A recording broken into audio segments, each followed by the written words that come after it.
Good evening, council, staff, and members of the public. May I have a mover and seconder to call the meeting to order, please? Councillor Garwood and Councillor Alexander, that the regular meeting of Council of the Township of Springwater of April 15th, 2026 come to order at 5:30 p.m. All those in favor?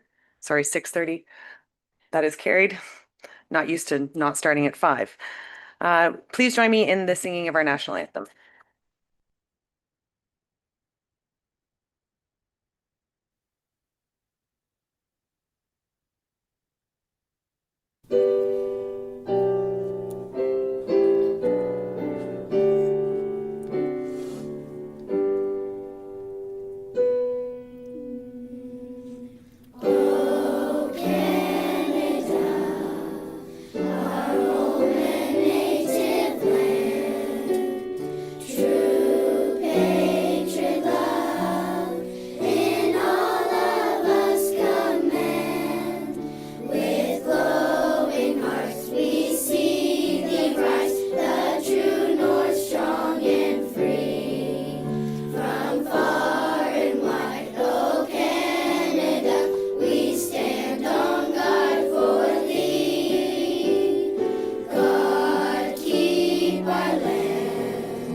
Councillor, are there any disclosures of pecuniary interest this evening?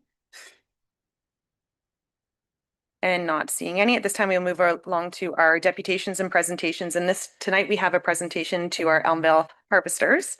Tonight, I am proud to recognize a team that has become a meaningful part of our community, the Elmville Harvesters. In their inaugural season, the team proved themselves by securing third place in the North Conference and sweeping their first playoff series. Their commitment to the community continues off the ice, where players support local initiatives, engage with our youth, and inspire new generations of players and fans. From their team name to their performance on and off the ice, the Elmville Harvesters have proven in just one season that they are more than a hockey team. They are community builders, ambassadors, and a source of pride for our township. On behalf of our council, I would like to congratulate the players, coaches, and staff, and supporters and fans for an outstanding inaugural season. The energy in that barn was something I don't think anybody's ever felt before. So thank you so much for bringing that to our hometown.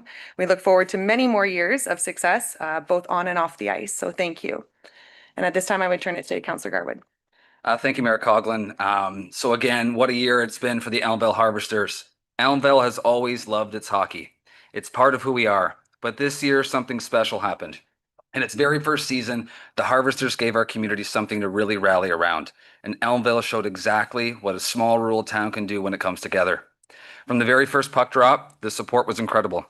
A packed barn, like the mayor said, at every single home game.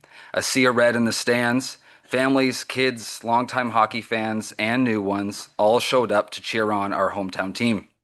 I would say it's unreal, but it's Elmville, so it's expected. And what a season it was on the ice. 19 wins, a run to a second round of the playoffs, a team that competed hard at every single home game and away game and made our community very proud. But the impact went far beyond the scoreboard. The Harvesters brought people together. Local sponsors stepped up in a big way. Volunteers gave their time and energy. Local businesses felt the buzz on game nights, and that's the power of community hockey in a town like Elmville. Jared and Scott and your entire organization, you should be very proud of what you guys have built. Your vision worked, and it's clear that this is only the beginning of the Elmville Harvesters. I also wanted to say a big thank you to township staff, especially the team at the Elmville Community Arena, for your professionalism and for everything that you do behind the scenes to make those game nights possible. Next season can't come soon enough. I know Elmville will be ready, and we're all excited to have something to do on a cold January night on a Saturday. So, on behalf of the Township of Springwater, on council and staff, we're excited to have you here tonight. So, I'd like to call Scott and Jared forward to say a few words.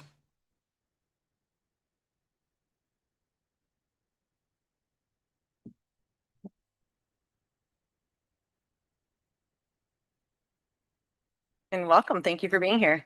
For having us. So just on behalf of the entire Elmville Harvesters organization, just want to say a quick thank you to Springwater Council, Elmville Minor Hockey, Springwater Recreation staff, and then the community as a whole for really rallying behind us in our first year. You know, with it being our first year, it was really up in the air of how it was going to go, but from before our first puck drop, the community really rallied behind, and we felt it all season long. So thank you for that. I can speak from my experience both on and off the ice that the community support really drove us throughout the whole season. We felt like we had a much bigger community behind us, and that was awesome throughout the whole year. Um, I'd also like to take this opportunity to thank our executive staff. So Scott Thompson, Darren Robertson, Mike Kelly, Adriana McGinnis, Curtis Graham, Steve Kenny, Rory Valender, Trish Campbell, for their tireless work to make this what it was. Much of the success of this team was a direct result of their hard work. So yeah, thank you, everyone. So echoing that, thank you to the council for the belief in us from day one. I watched Jarrett's original presentation sitting right here when he came forward for approval, and your support at that moment set everything in motion. So we're very grateful for that. What stood out the most is how the community came behind the team, from young kids to longtime hockey lovers. It was pretty special to watch. We also saw a real positive impact on local businesses, as Matt said, with more people coming into town on game nights and added energy across the town. I know our players felt the support every single night, and it made a big difference. We're already working on next season, continuing to improve on and off the ice, and building something this community can be proud of. As Jared mentioned as well, thank you to the Springwater Recreation and Facilities Department for their support throughout the season. It played an important role to bring this all together. Special thank you to Councillor Garwood. Your continued support and presence at the games meant a lot to our group. Thank you all for the recognition. It truly means a lot to our organization. Thank you. Well, thank you very, very much, and congratulations to you. This is pretty fantastic. We just have a quick little presentation and photo, and then well, thank you very much for being here. Sounds good.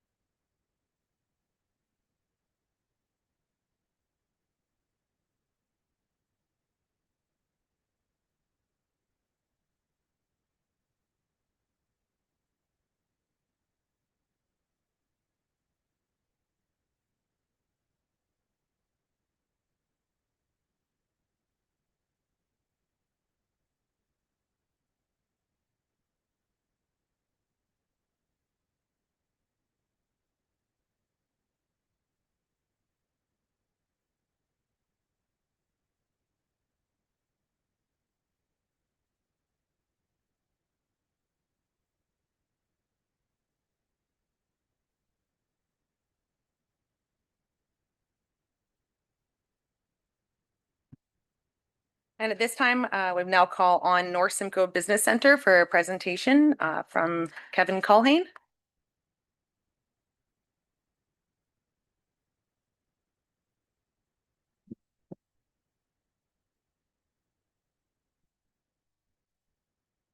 There are a few more chairs up. Rondi's not scary. Evan, I promise. But if not, there are chairs at the side. You're more than welcome to just be comfortable. So thanks for having me tonight, Mayor, Deputy Mayor, Council. I want to apologize to everybody in advance. What my presentation is not nearly as interesting as senior hockey, but I'm going to give it my best shot anyway. So a year ago tomorrow, I did a similar presentation on the North Simcoe Community Futures Development Corporation. I mentioned at the time we didn't have a single client in Springwater, even though our catchment area is Springwater, Tiny Tay, Midland, and Penetang. So we can go to the next slide, please. Just a reminder of our core services, both in English and French. We do business loans, we help with business coaching and counseling, and we give support for business transitions with our BizLink program. Next slide, please. So I mentioned a year ago, no clients. We had a record year up at the business center, so we rebranded. New website, new location. We bought a historic building, historic home, just on the outskirts of downtown Midland. Yeah, new website. We even have a new phone number. We lent out a record $2 million in loans last year. Our entire book's only $6.5 million, so it was a memorable year up there. That's all the good news. The bad news, not a single dollar invested in Springwater. So we decided to take on an initiative, a project called the Springwater Expansion. So I did meet with Jody, the CEO of the Springwater Library. So what we plan on doing is for existing or aspiring entrepreneurs, they can book a one-on-one conversation, drop in with questions, and explore next steps for their business. Next slide, please.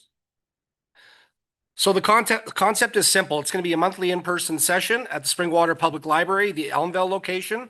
It'll be starting in May, the 4th Wednesday from 10 to 2. It's going to be a flexible format, drop-in conversations or schedule coaching. And we will offer virtual sessions for core or follow-up conversations. Next slide. So why did we choose the library? The public libraries offer an accessible community hub, a central location for residents, and a welcoming public space for conversations. Next slide, please. So I guess I'm asking council if I could please, supporting the use of the library meeting. I think I've already tackled that with Jody, but more importantly, amplifying messaging through community conversations and social media. It is our 40th anniversary. We do have these postcards, so maybe a little gimmicky, but we're doing up to 40 loans of $40,000 as part of our 40th anniversary. So I left a big stack of these with your communications team here, and Jody has it for each of the library locations too. So if there are any other places I should be dropping it off, please let me know. I want to thank Councillor Garwood. I'm finally getting to meet with the Elmville BIA May 21st, right? So I'll give you an idea of what we can actually do for a BIA area. In fact, anywhere. Although we can only lend up to $300,000, we could partner with other offices neighboring, like Aurelia, Collingwood. Say somebody wanted to buy a building in your BIA area for $700,000, needed another $300,000 for upgrades, renovations, whatever. I can partner with them and we can put together a deal, right? So the North Simcoe Business Center never operated that way in the past. That's just a way that I'm trying to get more business out there and support entrepreneurs in North Simcoe. Next slide, please. So every business starts the conversation, right? So with the Springwater coaching and conversations, we will be supporting entrepreneurs one conversation at a time. And that's the end of my presentation. I'd be happy to answer any questions anybody might have. Thank you very much for that. Before we do go to questions, we're just going to ask for a mover and seconder to get it on the floor. Moved by Councillor Moore, seconded by Councillor Thompson, that the delegation from the North Simcoe Business Center be received. And now I can open it up to the floor. And Councillor Moore, Thompson, Deputy. We'll go through them. Sure. Lots of questions for you. Good. Councillor Moore. Thank you. Through you, Mayor Coughlin. So if you could just refresh for me, entrepreneurs have many hats. They wear many, many hats. Mhm. So are you offering assistance as well with things like accounting, IT, marketing? Or is this strictly, because I don't recall if it's strictly just a funding model that you're sort of more passionate about, or are you also helping on all the other background issues? So we aren't accounting or IT experts by any means. However, we are able to refer people to experts that we partner with in the community. So no, we can't help, but yes, we can help, right? So Yeah. we're more focused on helping entrepreneurs with business ideas, business plans, cash flow analysis, that type of stuff. That's the information we need for a loan. Right. But also consultations, right? If you need, got a good idea, don't know where to start, right? Lois Irvin, my business advisor, will, try and get them on the right track. Yeah, perfect. Okay, Yeah. thanks. Councillor Thompson. Thank you. So through the chair to Mr. Coughlin, thanks for being here. Thanks for not giving up on us.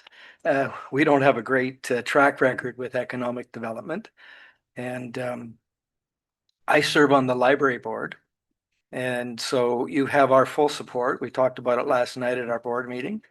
I know that library staff is really excited about that. And other really exciting development we have in our township. I don't know if you're aware of this or not, but I think it was brilliant of our mayor to get $850,000 from the city of Barrie to help us with our economic development. So soon we'll have someone here in the township office that you'll be able to liaison with. So again, thanks for not giving up on us.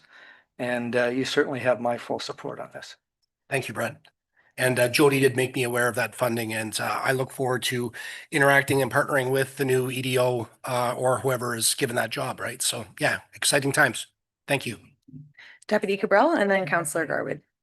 Thank you, Mayor Coughlin, and through you to Mr. Coe, Kevin. Thank you for the presentation. Actually, 3 questions.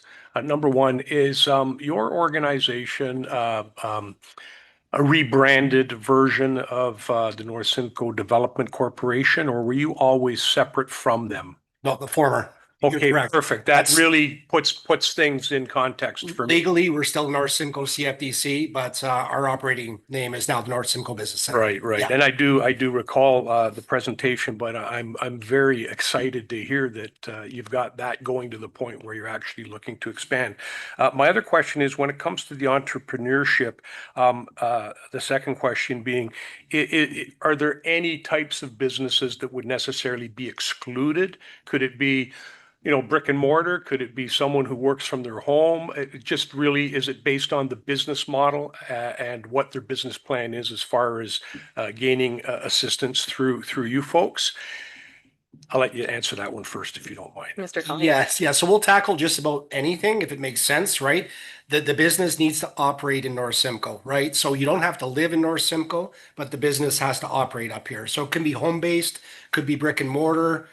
We don't want to get any Bitcoin or any deals like that, right? We try and avoid the risky stuff. But on the other hand, we don't need financial ratios and stuff like that banks need. No disrespect to banks, but we're much more down to earth and straightforward and have a straightforward process, right? So Yeah, perfect. Thank you very much. And my last question, I guess, for now anyway, unless somebody speaks to something that kind of tweaks me to another question, is with respect to any particular age limits. There's a program out there right now for, I guess, anybody who's up to the age of 29, and whether or not they could apply for that. I think it's kind of like a grant loan deal up to, I think, $3,000, if I recall correctly what I was reading.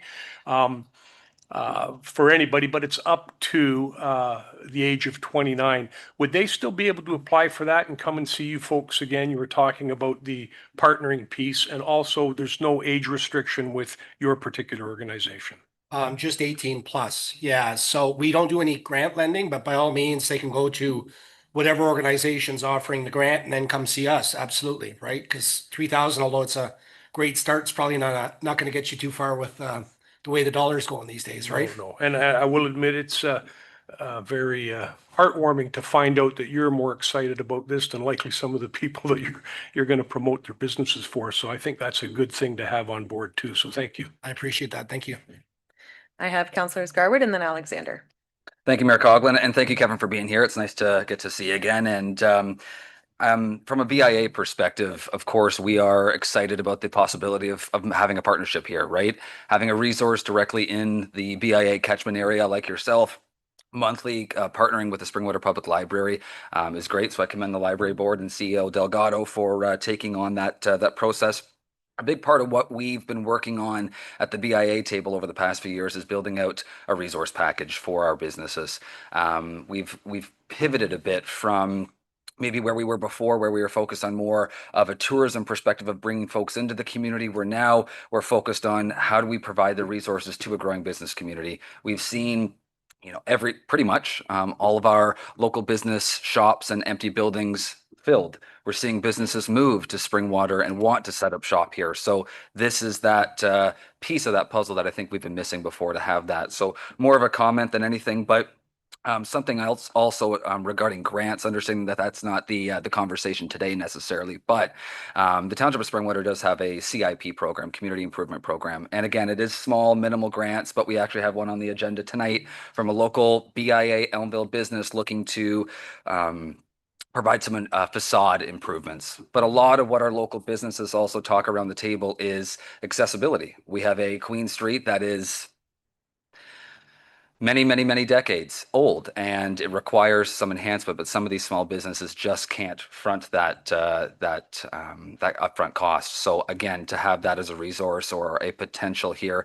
but I think the coaching piece as well is important, right? It's not just the money, but it's that guidance, and I think we're seeing that now. So we're excited to have you at our next BIA meeting, and we're excited to see you at the Springwater Public Library, and I might pop in to listen in. That's great. Thank you. Appreciate it. Councillor Alexander? Thank you, Mayor Coughlin. So just to comment, very exciting. This is entrepreneurship is something that's very near and dear to me. Many moons ago when I was back in university, I was very involved in a couple programs that worked with a lot of small businesses. And I think your point of the idea to the plan is one of the biggest hurdles. I understand the money's a hurdle. There's once you get going, but taking that idea and actually making a business plan is very difficult for some people. So I truly encourage anybody who has an idea or a plan to reach out to you and use the support, because it will definitely get them past that first hurdle, which is often so difficult. So very excited. It's a great partnership for the township to have. Thank you. Excellent. Thank you. Thank you. Thank you very much. I did forget. So our rates are very competitive too. They start at prime +2 for commercial. That's quite competitive, right? Depending on the security. So you might think because we're a little looser in policies and stuff that our rates might be higher, but that's not the case. Well, this is very exciting. So thank you very much for updating us again. And Councillor Garwood. Just one item, and thank you, Mayor Coughlin. If you could please communicate your information over to the clerk, so then that can be distributed to all of council. Again, understanding we do have one BIA, but we have businesses across the municipality, and I know each of us are try to be as connected to that business community as possible. So we can share your information out along. It might, if it helps one person, it's worth it. Exactly. Yeah, we'll do that. Thank you very much. Fantastic. Thank you. So I do have this moved and seconded. Not seeing anything further. All those in favor? Thank you very much. I just say Absolutely. thank you so much for having the deputations at the start of the meeting. Although it's going to be fantastic conversation tonight. I unfortunately do not live in the township of Springwater, but anyway, I hope you take that the right way. Thanks so much Thank for your you. time. You're welcome to Thank move you. your business here. I'd like to, but We've got beautiful we've got historic big- buildings too. Thanks again. Have a good Thank night. you.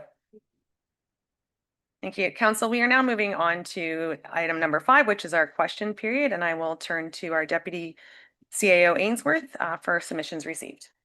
Thank you, Mayor Coughlin. We have an in-person submission from John Spring of 2432 County Road 92.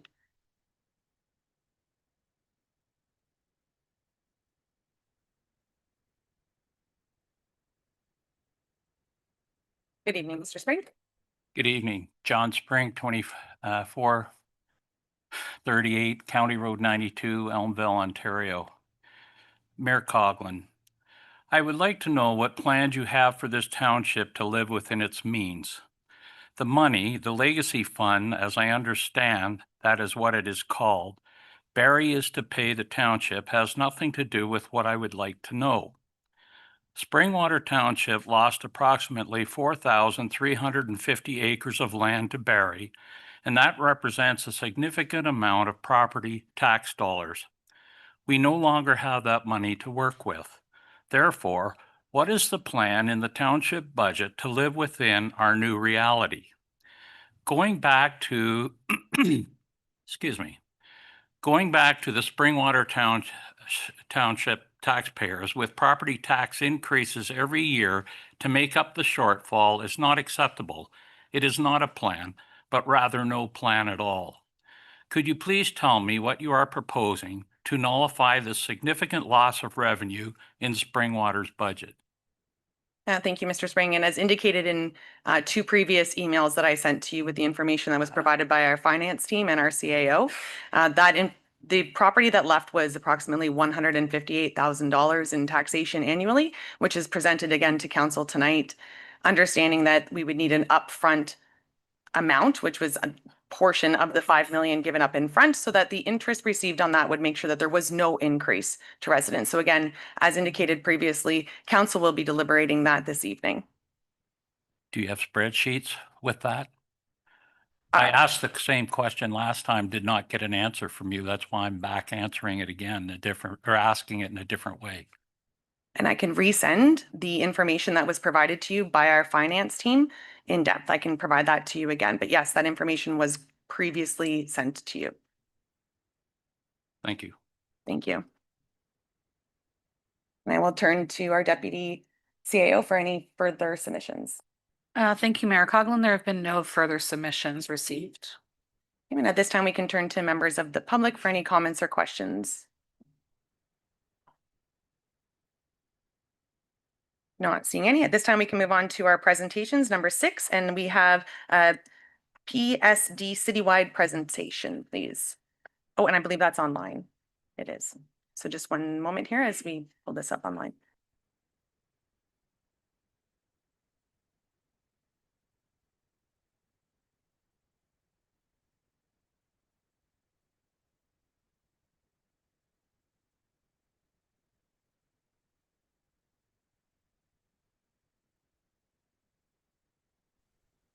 Hello, can you hear me? We can hear you. Right, that's great. Let me turn on my camera then as well. Doesn't seem like I can do it. But in any case, I'll start by sharing my screen.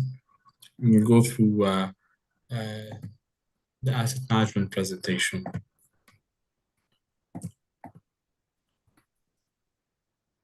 And we can see that now. All right, perfect. So, what we're presenting today is the 2025 Asset Management Plan for the Township of Springwater, and it's actually my 3rd time being present at the council meeting for Springwater. So I'll start with the presentation and I'll explain what we're trying to do here. So that asset management plan, why do we do asset management?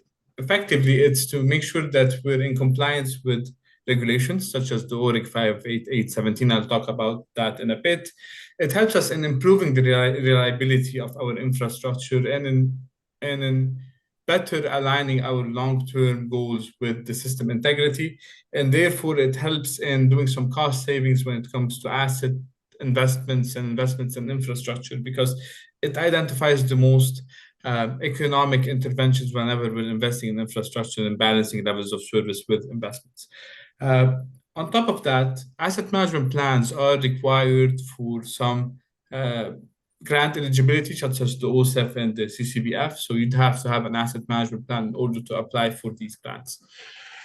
In other terms, the reason why we do that, or the reason why we engage in such a program, is because we need a meaningful way to organize what we own. And we need to understand what services these assets provide, because these assets are the backbone of the services that they provide. So whether it's a water main, it's the backbone of the water conveyance within your water network, so that drinking water service, as a matter of fact. And we need a way to ensure that accountability is kept for in the eyes of residents and stakeholders for the services that they use. So in terms of what is asset management, or how could we define asset management, it's a coordinated activity of an organization to realize value from its assets. So in other terms, it's basically balancing cost, performance, and risk in order to provide infrastructure services. And we'll talk about that in a bit. So in terms of the Ontario regulation, this asset management plan that we're presenting today is the last milestone within that regulation. So the previous asset management plans and policies that were due in 2019, 2022, and 2024 really focused on current levels of service and the levels of investments required to maintain the current levels of service. The 2025 plan, the one that we're presenting today, is actually more related to the proposed levels of service and how to make decisions around what you should be investing in your infrastructure systems based on the requirements of infrastructure renewal and growth and other aspects as well. So this is what we're going to be presenting today. Moving forward, by 2030, you'd have to update that plan. And on an annual basis, you'd have to report on the progress in terms of that plan implementation. So this is mandated by the province as well. So if we dive deeper into the actual plan, the data that we've used there was based on staff reviews from 2024 and 2025. And we've also conducted a public engagement survey that helped us capture some public insights on their levels of service, aspirations, their willingness to pay, et cetera, et cetera. So when it comes to the total replacement cost of your asset portfolio, including roads, the water network, sanitary, storm, bridges and culverts, vehicles, buildings, machinery and equipment, as well as parks, it's around $910 million. And this translates to around $116,000 per household, which is slightly above the Canadian average. In other terms, this is $42,000 per capita. So if I visit the per household number, this means that for every household to exist in spring water, it requires an equivalent of more than $100,000 worth of infrastructure for that house to be able to be serviced by water, roads, sanitary, etc. So that's a very significant cost that people usually tend to ignore. If we were to look at the state of the infrastructure or the condition, we do have some good news here to a certain degree. Around 87% of all of your assets are in fair or better condition, which is good news, as mentioned.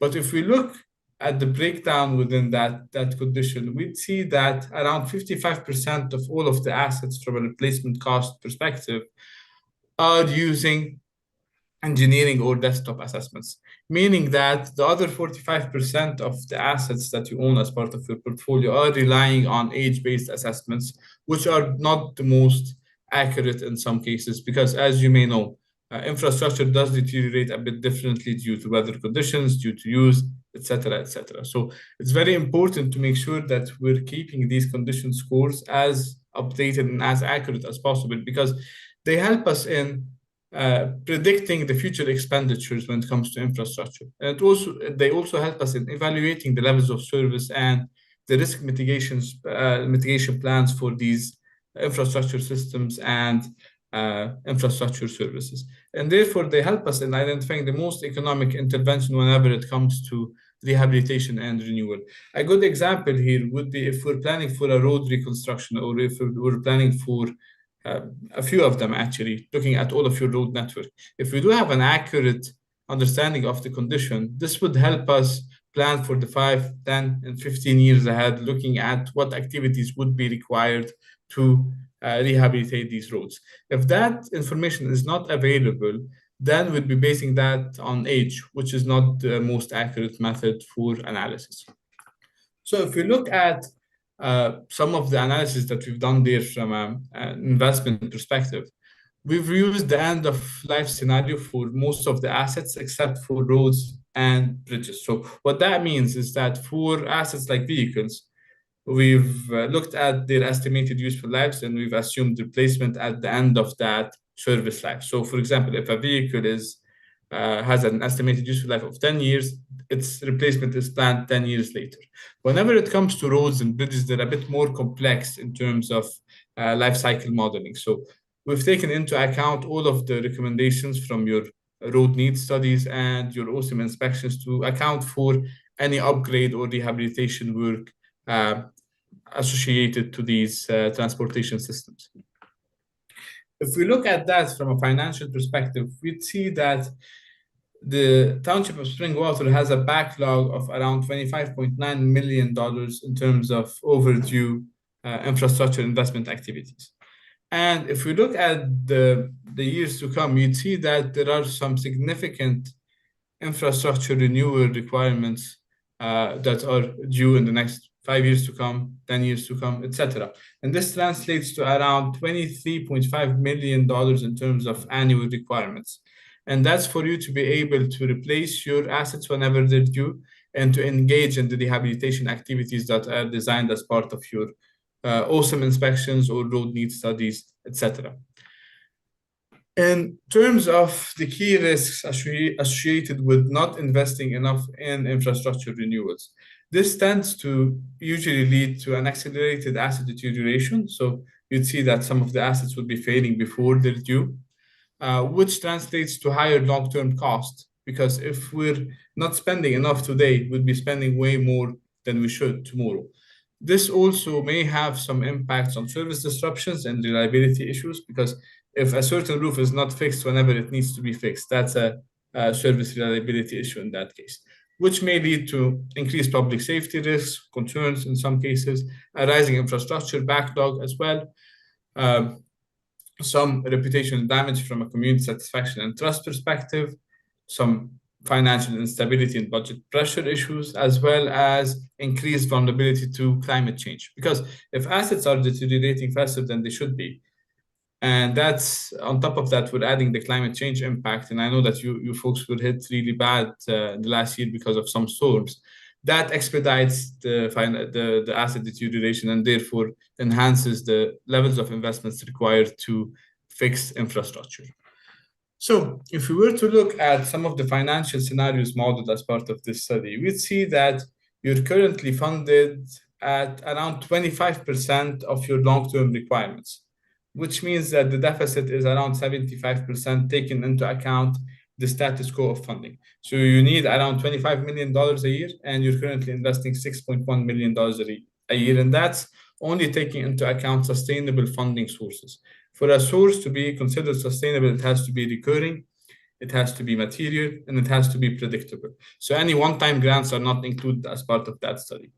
From an optimal funding perspective, if you had all of the money you needed tomorrow, you'd need to invest around $23.5 million on an annual basis to maintain the levels of service that you're providing and to be able to achieve whatever your studies are recommending.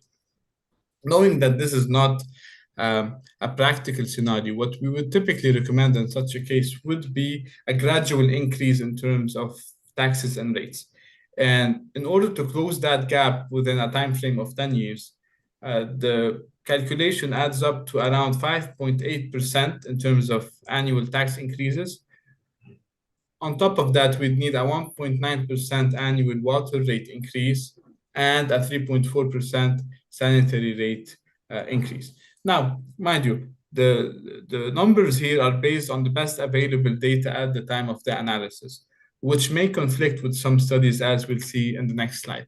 So the Township of Springwater has completed a 2023 water and wastewater rate study, which really focused on a 10-year horizon for rate increases. But that study included more robust financial modeling that included operating cost, reserves, growth, consumption, financing, and different capital programs, which was not included as part of this asset management plan because it does focus more on capital rather than operating activities, etc. But as a part of that other plan, Council adopted a 4% annual increase for water and a 10% increase for wastewater over a period spanning from 2024 to 2028, which should have some good impacts on the level of funding from a capital perspective for the purposes of the asset management plan. Even though the asset management plan recommended lower rates or lower increases, but these account for a different, I would say, time frame, and it also accounts for a different requirements for different requirements in terms of what's required for operations, growth, and capital improvements. In terms of next step, we do recommend that you keep on improving that condition data and unit cost to make sure that there is more alignment between whatever the asset management plan is stating and similar studies to that water and wastewater rate study. Over here, this is just a theoretical example of your road network based on 3 funding envelopes, the ones that we've discussed earlier on. If you're able to increase the taxes by the recommended amount, you'd see that this would be the middle curve here. So it starts very similar to the status quo curve, but then it starts improving with time, which would allow you to maintain a fair condition for your road network compared to a deteriorating condition if you don't increase that level of investment. The optimal scenario is just a placeholder that shows if you had enough money to apply all of these activities, this is where you land. In terms of final recommendations here, we do recommend that you enhance the underground utilities data capture programs because you have lots of storm, lots of water, and lots of wastewater assets that are below ground, and these are lacking condition and attribute data. The better condition and attribute data we have for these, the better our estimates would be because these are the inputs we're using for the analysis. We also recommend that you start considering closing the infrastructure gap by moving towards that $23.5 million in terms of life cycle requirements or budget availability.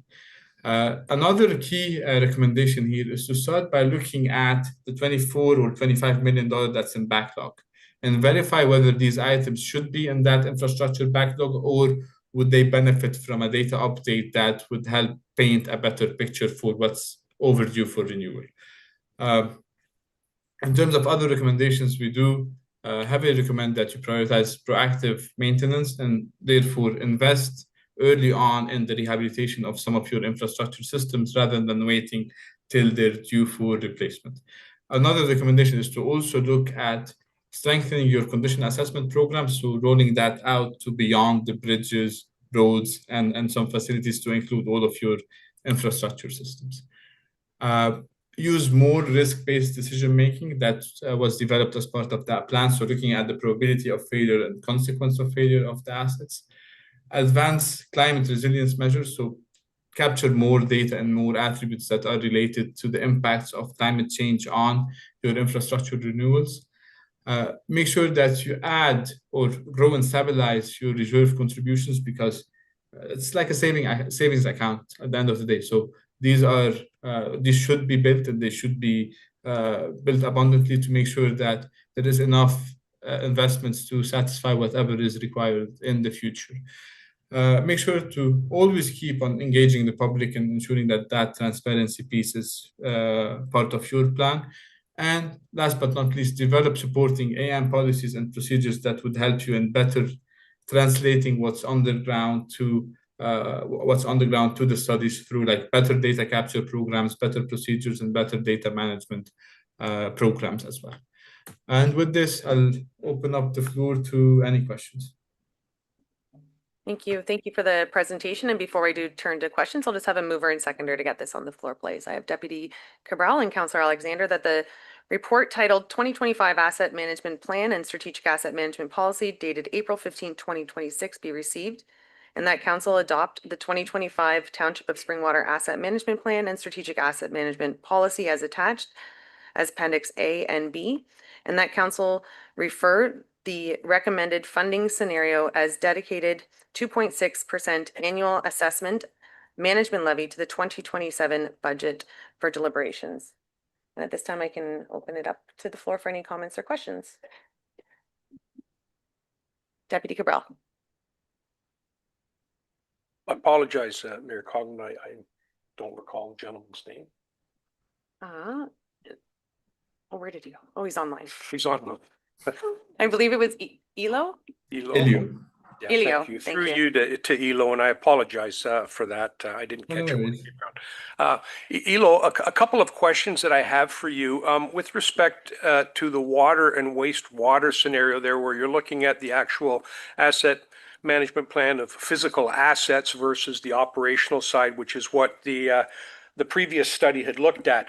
Are those figures that you're talking about in relationship to an increase of, I think, up to 4%, is that in addition to what we're already looking at from the previous plan, or is that just a subset percentage that would likely already be included in that plan? That would be my first question. All right.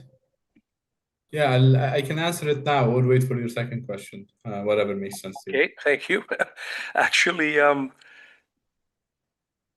the part there about the $23.5 million deficit really that we're looking at as far as trying to capture that gap over the course of the next probably a decade, I would think.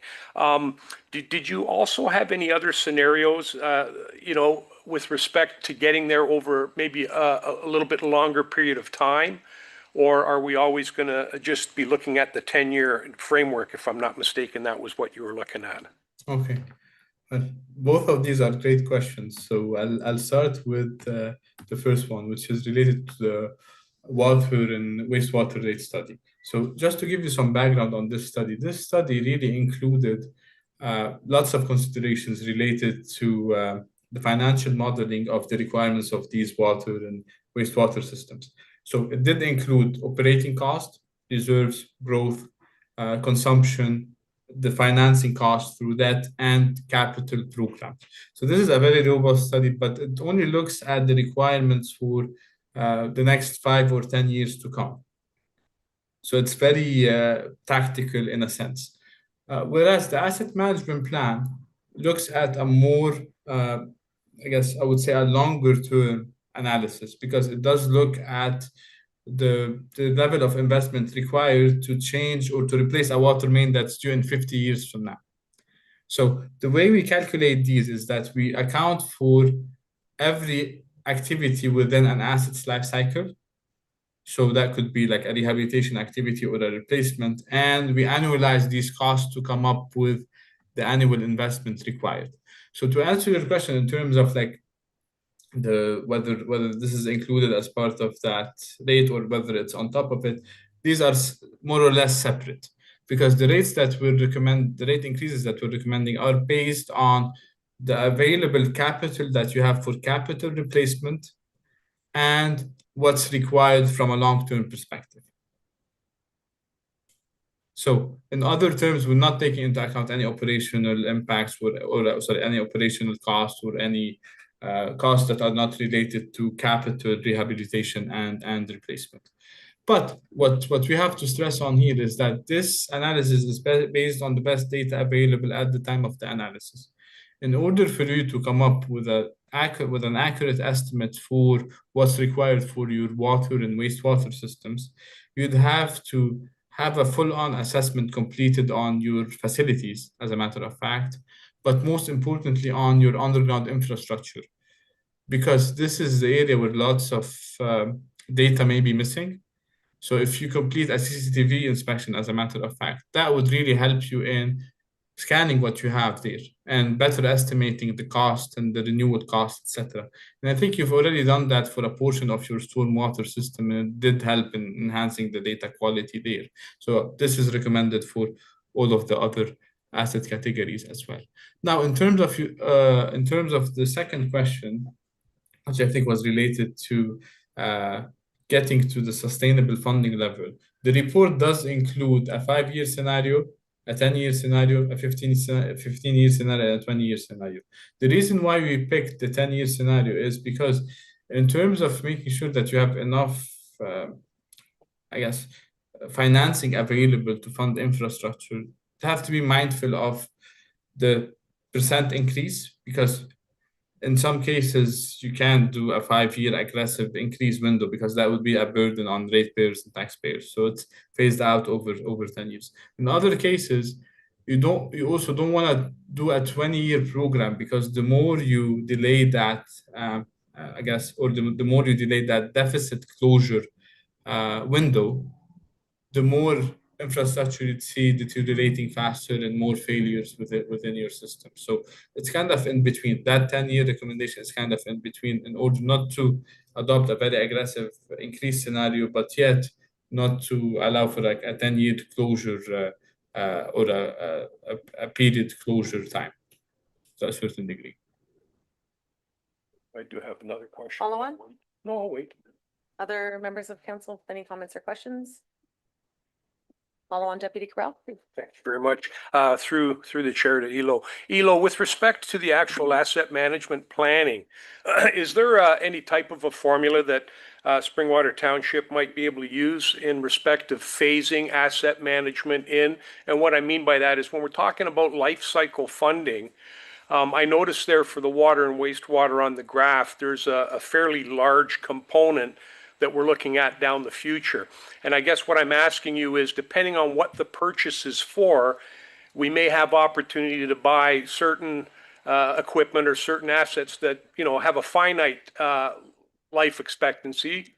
And we may also be able to buy another one that may last a little bit longer. So is there any formula that it's used or that staff could use to kind of put that in place so that we're not finding ourselves in one particular year where there's a lot of things that need to be replaced at the same time? That's a great question too. In terms of the distributions, to make this a bit more uniform, the way this works, it's basically based on a mathematical computational model. So if you have an asset that was built in 2020, its estimated useful life is 50 years, it will show up as planned for replacement in 2070. But in order to allow the staff or the senior leadership to have a better overview on or flattening that like these peaks and valleys, there are multiple formulas that could be used.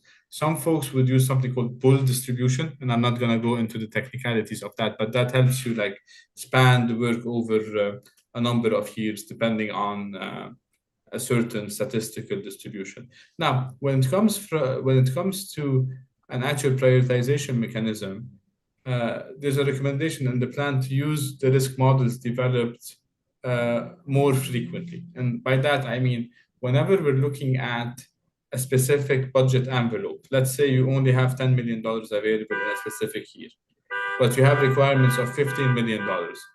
What you'd want to do is you'd want to pick projects or the top projects in terms of that $10 million to apply. And you want to delay $5 million in terms of projects. So you'd have to look at this from a risk perspective and a probability of failure perspective / a consequence of failure, so that you're prioritizing the most critical assets first. Does that answer your question? Somewhat it does. I think staff probably have a grip on that, but I was curious to try and avoid, down in the future, the valleys where, we're really, really behind the 8 ball because of the types of assets that need to be replaced. But thank you very much. Not seeing any more comments or questions from, Deputy Cabral. For staff though, so. Yeah. Thank you, and through you, and I guess I'll have to go to CEO Forfar for this one because we don't have our finance person here. But with respect to asset management overall for the township, the municipality, since water and wastewater is paid by the users who utilize water and wastewater, is it all lumped together, or do we actually define the assets that are specific to water and wastewater delivery, apart from the assets that are municipally owned, let's say? Yeah, through your worship to members of council, it's a great question. And yes, they are all classified specifically by their funding sources in particular. They're classified by the type, and then it's really a type of funding source that goes with it. In general, this was a great presentation, and just to provide some comfort to council, the township is in excellent shape. The recommendation is very, very modest and a great way to play catch up, and it gives the staff team a really good path forward in terms of more defining those assets and getting tighter on the capital plan, to your point around peaks and valleys. Not seeing anything further. Thank you very much for the presentation this evening, and I have had that moved and seconded. So council, all those in favor? And that has carried. Thank you. Thank you. We will now move on to item 7, which are our minutes of council. May I have a mover and seconder, please? I have Councillor Garwood and Councillor Fisher that the minutes of council listed herein be approved as presented. 1, the minutes of the regular council meeting of April 1st, 2026. 2, minutes of the special meeting of council April 1st, 2026. And 3, the minutes of the special meeting of council closed session April 1st, 2026. Any comments or questions on these minutes? Not seeing any. All those in favor? That has carried. Moving on to item 8, a mover and seconder for our board, committee, and organization minutes, please. I have Councillor Moore and Councillor Fisher that the minutes of the boards, committees, and organizations listed herein be received for information. 1 is the minutes of the Nottawasaga Valley Conservation Authority board meeting of December 23rd, 2025. The minutes of the Sports Heritage Board annual general meeting of February 24th, 2026. The minutes of the Sports Heritage Board meeting of February 24th, 2026, and the minutes of the Agricultural Advisory Committee meeting of February 25th, 2026.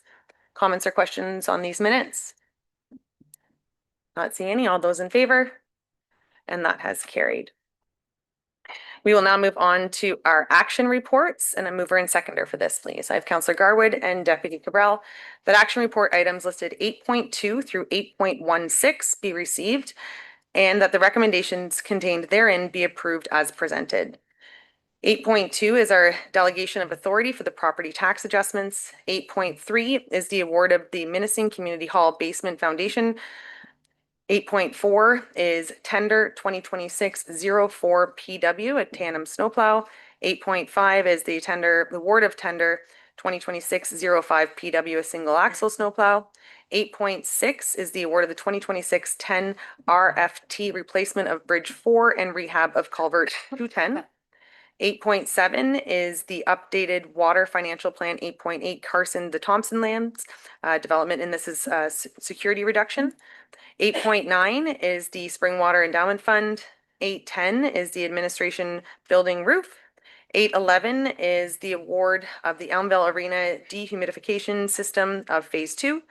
8.12 is the award of tender 2026-14 PW, the road rehabilitation program of 2026. 8.13 is SU 2021-003 at Thompson, a request for authorization to execute. And this is for the stage 2 subdivision agreement. 8.14 is the community improvement plan for Chelsea Chocolates of 70 Queen Street South, Unit 2. 8.15 is our zoning bylaw amendment for application ZB 2026-002 BMR Pro. And 8.16 is additional budget request fire and emergency services station 5 renovations. And at this time, council, if there's anything that needs to be pulled to be dealt with separate, comments can be made as a package, but if there's anything to be pulled for redirection, Councillor Fisher? 8 point. Councillor Thompson?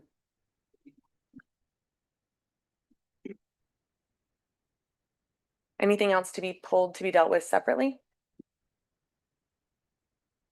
Not seeing any. I do have just a comment on 8.10, which is the administration building roof.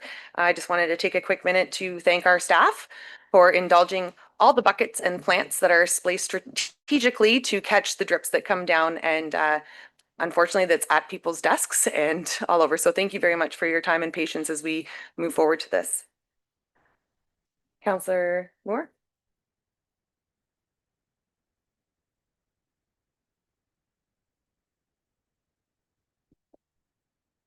There would be a separate this evening. Yeah, comments and questions, Deputy Cabral. Thank you very much. And actually, just a question through you to, we don't have Mr. Harvey here, Director Harvey. I guess my question was with respect to the tandem snowplow and replacing them. They're coming fully equipped, but they're replacement vehicles. So I was just curious. We obviously are keeping the existing, or does that go with the truck when we get rid of it? CR for Park. Through your worship, members of council, we can certainly confirm. Typically with these ones, it's a longer lead time. They're usually over a year before they get them. So at this point in time, we would more than likely be keeping the current equipment, but it would eventually be disposed of through a disposal process. But we can certainly do a follow-up memo if that's helpful. Not seeing anything further on the remaining items. So council, we will be receiving action report items 8.2 through 8.16 with the exception of 8.3, which is the Minising Community Hall, and exception of 8.9, which is the Springwater Endowment Fund. Not seeing anything further on the remaining. All those in favor? And that has carried. We will return now to 8.3, which is the Minising Hall. May I have a mover and seconder for that, please? I have Councillor Thompson and Councillor Moore. That the report from the Director of Recreation, Parks and Facilities titled the Award of Community Hall Basement Foundation Remediation dated April 15th, 2026 be received, and that the contract for the Minising Community Hall Basement Foundation Remediation be awarded to Greenville Restoration Services in the amount of $442,867,000 excluding HST, with a 10% project contingency in the amount of $44,287. For the total project budget of $495,727 be approved, and that the mayor and clerk be authorized to execute the resulting agreement. And I will now turn to Councillors Fisher and then back to Thompson. I just wanted to speak to this. I've had a few phone calls today, people asking me about why we're renovating a bowling alley for $450,000. The report is far more than that. I just want the public, not just not just Menacing to know, but the public at large, that it's far, far more than that. The damage to the building, in talks with Director Culver, is very extensive and could potentially be worse. Water infiltration, replacement of deteriorating wood beams, and also compromised steel columns. The bowling alley is a portion of it, but it is only just a portion of it. Again, in talks with Director Culver, this is something that needs to be done. Otherwise, we risk losing the building. So just so people know out there that we're not rebuilding a bowling alley, that is a piece of it, but it's more about the entire building and its sustainability into the future. So just so everyone knows, it's not a waste of money. It's actually a fairly large project. And I was wondering if we could ask a question of Director Culver just about the funding for this project.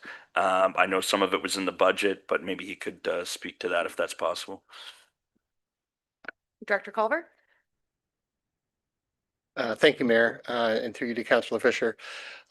So yeah, we did set a budget for 2026 based on a very cursory understanding of having to apply some sort of waterproofing to the exterior. It really wasn't until we got in deeper into the specifications that we realized significant interior work, including the excavation of a true sump pit, complete demolition of the inside walls, not the bowling alley, in order to reestablish them. Reestablishment of the steel beams, complete excavation of the exterior, including the removal of the cement accessibility ramp, which will be replaced. There's just a lot of work. So the funding that we're recommending does have $135,000 from the initial 2026 budget recommendation, but we are looking to get $359,000 plus from the tax stabilization reserve as well. Follow on.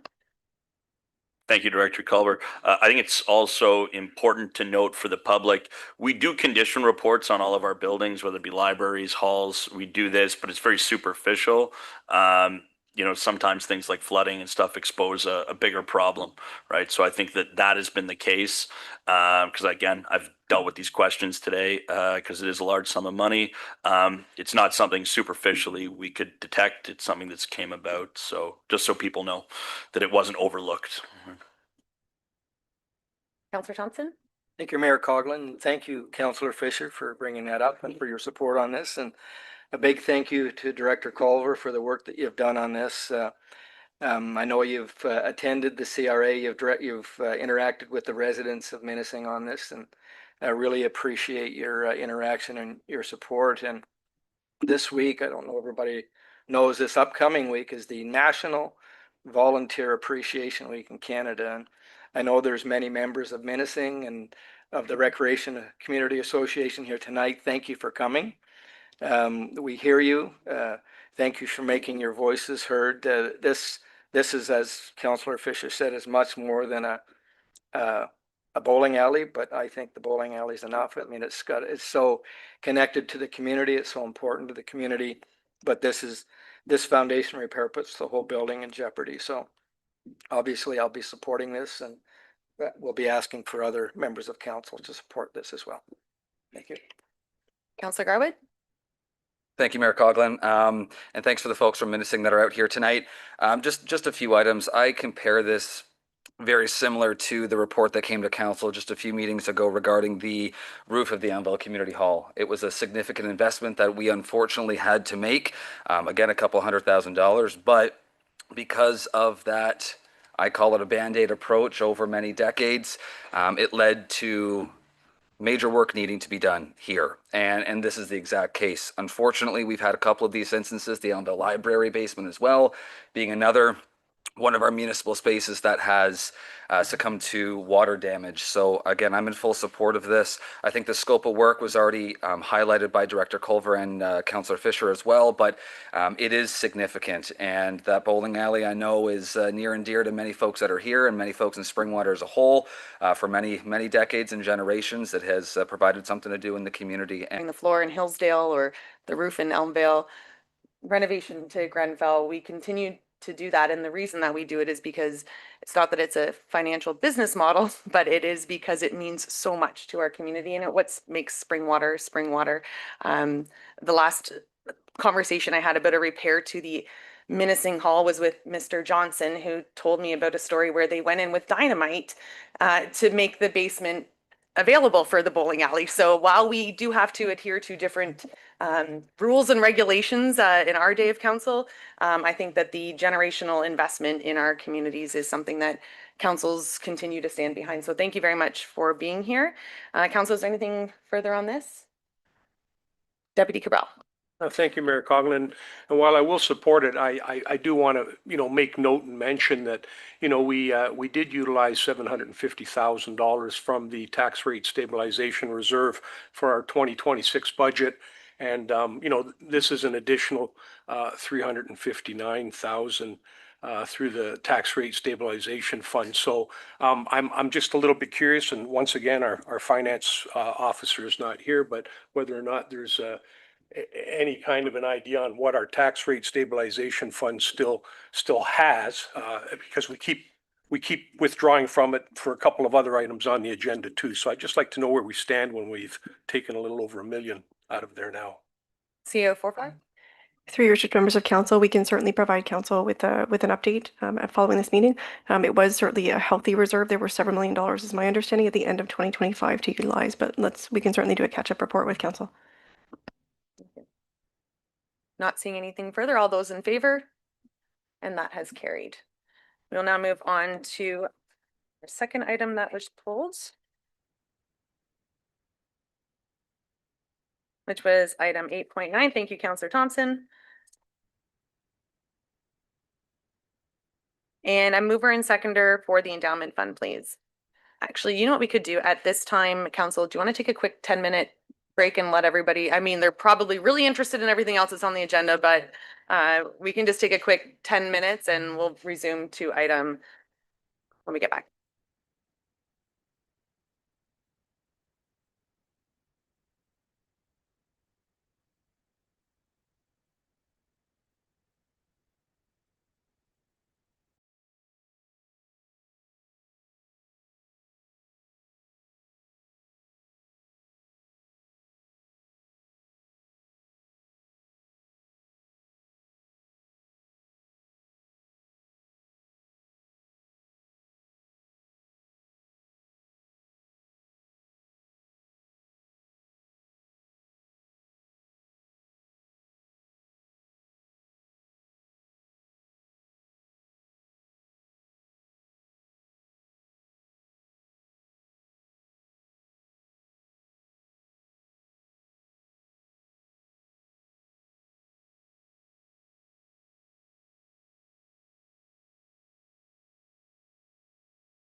Right, Council, may I have a mover and seconder, please? And this is for the proposal for the endowment fund.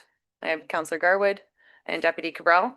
That the report from the Chief Administrative Officer regarding the proposal for a Springwater Endowment Fund dated April 15, 2026 be received, and that Springwater Township Council directs staff to invest 22,080,000 in the Barry Restructuring Compensation Agreement payments over the next 5 years into an endowment fund that is in accordance with the township's investment policy, and that Springwater Township Council directs staff to develop an endowment fund policy to guide the oversight and use of the funds to adhere to the following principles: that the funds principal be protected in perpetuity, that 25% of the annual return on investment earned from the fund be reinvested into the fund's principal, that for the 5 years commencing in 2027 and concluding in 2031, a portion of the return on investment earned be allocated to offset the reduction in the assessment base arising from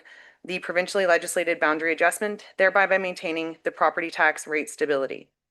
That the remaining investment income be directed towards offsetting debt financing for capital investments projects in the community, and that the annual reporting to be provided to council in the community in accordance with the treasurer's requirements under the Municipal Act and the township's investment policy. And that Springwater Council direct staff to return to the May 6, 2026 meeting with the final endowment fund policy and any recommended changes, the township investment policy of 2019 for council's consideration. I will now open to the floor for comments and questions. Councillor Thompson. Thank you, Mayor Coughlin. So my understanding, as I've read the report, and thank you for Finance Department and CAR4FAR, is that one of the purposes of this endowment fund will recover and any taxation that was lost during the boundary adjustments. Now, I received a phone call from a very concerned resident last week that was at an event, and people at this event were quoting a number of that we had lost $2.5 million in taxation. So where I corrected him and told him that whoever was giving you that money was was very misinformed. And I know Mayor Coughlin here tonight gave us a number of 159, a little around now. My understanding, that's not even the number, because I think that number includes taxation as well, which it won't be a loss to us, because those are taxes that go to the government. So my question through the chair to Director Russell, am I correct that the number is more around $142,000 once you take the taxation out? I can turn to CAO4FAR or Director Russell. Through your elected members of council, our finance team did quite a deep dive on this, and we understand that the number is about an estimate to be $158,000 worth of annual taxation revenue loss, which is basically an estimate from the lands. Councillor Thompson. So does that include taxation as well, or?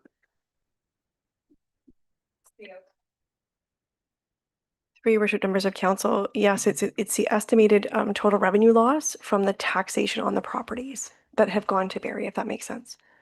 I think the question was pertaining to the school board and the county of Simcoe. So does that specifically Springwater's a portion, CAO4FAR? Yeah, through your worship, my apologies. Yes, it's just the Springwater portion that's been affected. Deputy Cabral. Well, thank you, Mayor Coughlin. And just a comment on this. I don't know if anybody else is going to speak to it, but I've been sitting here thinking about it. And I just want to point out that I think while the intent is fair, I think it's a little bit misleading in how it's going to reduce or compensate. Because the way I look at it is we lost $158,000 in taxation when those properties left. And now we're going to take the funds that we got from the city of Barry and put them into an endowment fund in order to offset the $158,000 that we lost. In my mind, we're actually down $316,000. We're out the $158,000 in taxation, and the interest that we're going to be getting from the endowment fund is going to offset the $158,000 that we lost instead of being utilized for a different purpose. So, barring someone else speaking to this in a different manner, that's how I perceive it.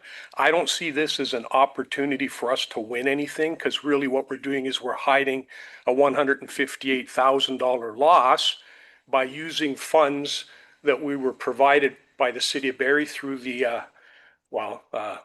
provincial government's boundary adjustment legislation. But at the end of the day, we still lost that money. Now we're taking money that we should have been able to use for something else, and we're going to use it to offset that and make it sound like, the taxpayers are getting a good deal. Unfortunately, I don't see it that way. I'm not going to necessarily vote one way or the other. I'm going to think about it. I'll probably vote with the majority of council, but I really think that when you look through it through a different lens, we're tying up this money for the wrong reasons. Thank you. I have Councillor Garwood and Councillor Fisher. Thank you, Mayor Coughlin. Understanding what the deputy mayor is saying, I guess we can also look at it from another lens and say, would we prefer to get nothing? Because that was also the path that we were down. Looking forward here through the mayor to the deputy CAO, if you could please put up Appendix A, which is associated and attached on the agenda. Put it up on the screen, and I'd like to then redirect my question to CAO Forfar. CAO Forfar, once that's up on the screen for the public to be able to see, could you speak to the 2 operating budgets section, which speaks to the 5 years, the 160, 140, 105, 70, and 35, and how that affects the overall taxation that the municipality will not get because of those lands being transferred? Thank you. CAO Forfar. Through your worship, members of council, just before I get into it, I just wanted to just thank very publicly the Director of Finance and the 2 Deputy Treasurers did an excellent job in supporting this report moving forward. I just wanted to thank the team. As part of this, we wanted to just provide a bit of an example to council and the community in terms of what these monies could do for the community in the future. On the point around the taxation, the $158,000, the idea was that the interest accrued on this this volume of cash coming in would offset that impact. So it's not a net increase in terms of an impact to taxpayers in this community. Over time, as the assessment base grows in the township of Springwater, that naturally that assessment base will creep back up, and it will again become a zero in a number of years to catch up on itself. So what this chart is demonstrating is based on the proposal in terms of what funding has come in. Should we put it all into an endowment fund as proposed with this type of proposal that we have before us, including the additional dates for the additional funding coming over the next few years, what we'll see is some great opportunities for a significant revenue source for the township to consider. We'll be able to grow the fund by around 1.8 million in terms of direct revenue if we reroute 25% of that earned interest moving forward. And we put a general interest rate around 4% on average.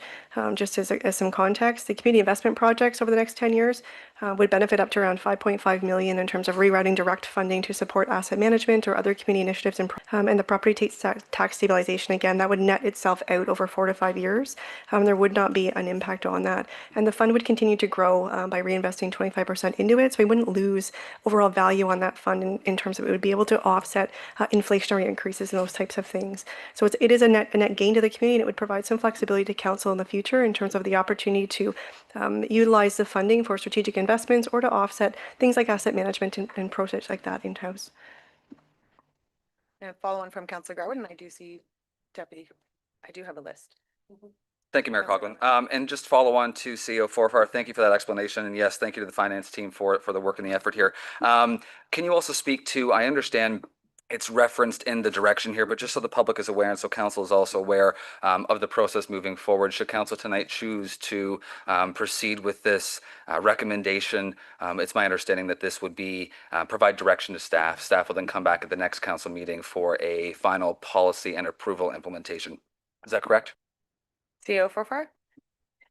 Through your worship, yes. What we would do is come back to council, ideally the May 6th meeting, with an opportunity to consider the policy as presented, an opportunity to consider any housekeeping changes to that investment policy, because it would be a great opportunity to leverage that policy and move forward with it. I do have Councillor Fisher, but it did appear that Deputy Cabral. Well, if I'm ahead of Councillor Fisher, that's one thing. If I'm not, I don't. Councillor Fisher. Thank you. A few things, and I do agree with the deputy mayor. This is the position we find ourselves in, so I'll likely vote with the majority of council But a few things. One, I think it's important to be very transparent with the public. Some councillors here are minimalizing the effect, calling 158,000. I take a look at the amount of development and future taxation that we've lost, which is large, very large. Also, the development charges that we will not be taking in to fund our infrastructure. So I do see it as a much, much bigger loss, and that's undeniable, than $158,000. So as a matter of fact, over the past few weeks, I can say that Mayor Nuttall's almost been bragging to his public about upwards of $200 million in taxable revenue that he will be bringing in from those lands. Could it be an exaggeration? Perhaps. But at the same time, it's far more. He's not bragging about bringing in $158,000. I can tell you that much. So these things trouble me. So we have lost. It is a bit of a shell game that I feel that we're playing tonight. I also, and I thank Councillor Garwood for having Appendix A brought up. If we also look, all of those estimates, they may seem like a lot of money, but that's based upon a 4% return. You know, in Canada right now, we've got inflation, which is never an accurate amount, inflation about 2.3%.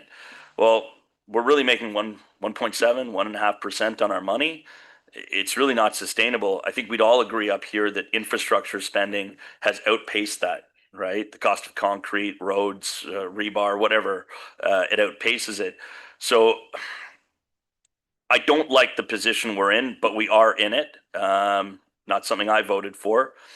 But if we take a look at 4%, that scares me as well. When we take a look at this money invested, it sounds great that it's in perpetuity and we won't touch the principal, but really inflation's wearing out that principal over time anyway. So it doesn't seem that great to me when you really take a look at a deal. We can tell ourselves that it is, but when you really take a look at the financials of it, it's really not that impressive, regardless of what we lost, which should be shocking to us. So that's what I take a look at when I take a look at Appendix A and the overall deal. But I do thank staff for putting together. You know, it's not on them. They didn't make the deal.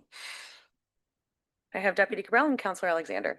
Thank you, Mayor Coughlin. And just to be clear, it's sustainable.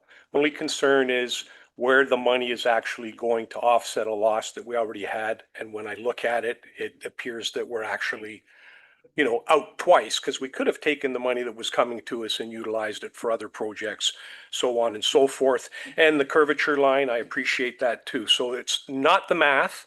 It has more to do with the target where the funds were going to be going to. I also have to keep in mind that we just had a presentation here where we're looking at a 2.6% for the asset management plan. So when we take all this into consideration, like, you know, and I hate to say it, but I think I'm here to look after taxpayer dollars more than anything else. And I just find myself at times at odds with, you know, some of the things that maybe we do, because that's my perspective of how I might want to do a budget. So it's just my opinion. But in this particular case, that's why I kind of voice that, is instead of us tightening our belts to offset the $158,000, we're not even going to bother trying to do that. We're just going to take $150,000 from somewhere else. We're still out the $158,000 going in next year, but we're going to make it up with another $150,000. So at the end of the day, like I say, it's over $300,000. So I thank staff. Great work. Just my concern is what the money's actually going to. Councillor Alexander. Thank you, Mayor Coughlin. So yeah, thank you, staff and CEO Wolfer for the report. A couple of the concerns that I do have. One, obviously, I am happy that we are pulling out the lost tax revenue to put to the side. I'm not necessarily comfortable with that. I believe it's 512,000 kind of over the 5 years going just into the operating budget, because my fear is it's just going to roll into a budget and get spent versus being earmarked almost separately. So when the next council does their budget, they're not looking at that as free money.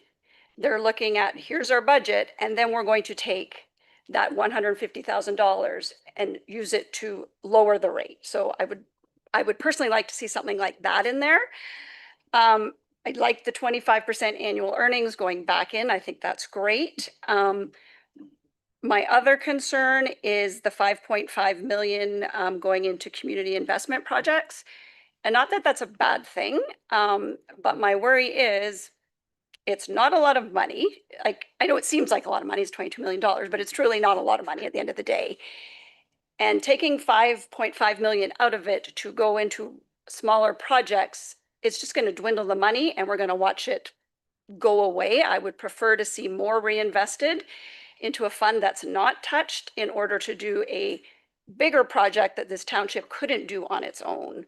That's central and for the whole community to be able to enjoy versus one-off projects here and there. So those are just some of my comments.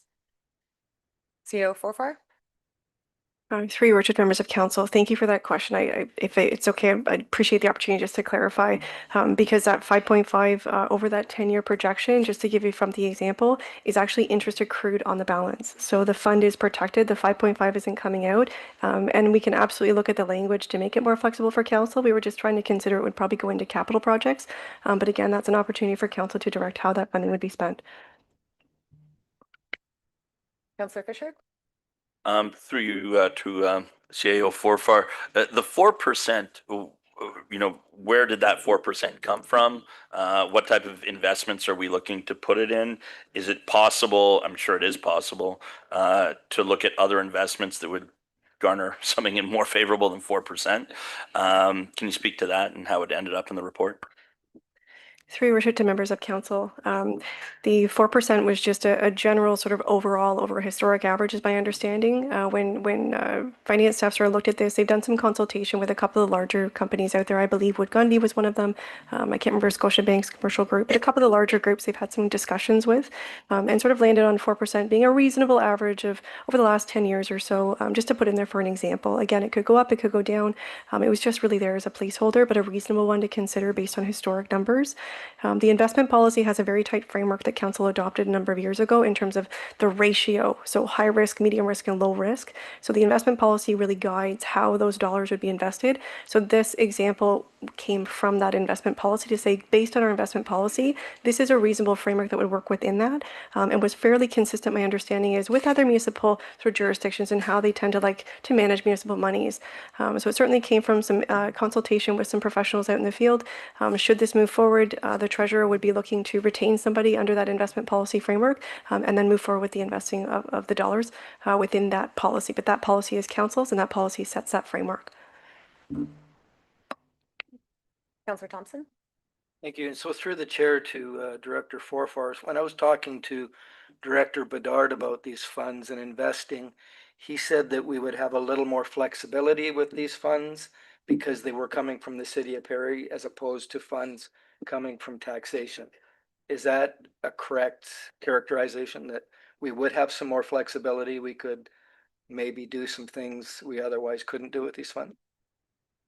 CO Forfar? Through your worship to members of council, unfortunately, I'm not entirely certain what the context for that was, but the dollars that we would be looking to invest would come from Barrie, and it would be completely in line with the township's investment policy. There is some parameters to move around, so the opportunity to go a little more higher risk versus a little less medium, there is a little bit of flexibility within there. As long as the investment is within those ratios, the township treasurer would move ahead with that framework. Councillor Fisher and Deputy Cabral? Thank you. My assumption then, and thank you for that answer because it does answer me. I'm assuming it'd be very, very low risk investments if we're garnering 4%, very low risk, in bonds, T-bills, things like this, GICs. But I wonder if we could have it circulated, that policy, so that council could have a look at it. I think what Councillor Thompson's getting at is could we take a look at, I don't like using the term riskier, but you know, to see where we do lie with that policy. I'm certainly not advocating for being riskier, but just to see, it does help me understand it, to how the 4% was arrived at. But if we could circulate that, that'd be great. Deputy Cabral? Thank you, Mayor Coughlin. And once again, this is just a thought. I know that we have, basically self-funded things in the past, and we generally, if we're purchasing something, we purchase upfront to avoid, the debt portion, to avoid the interest portion.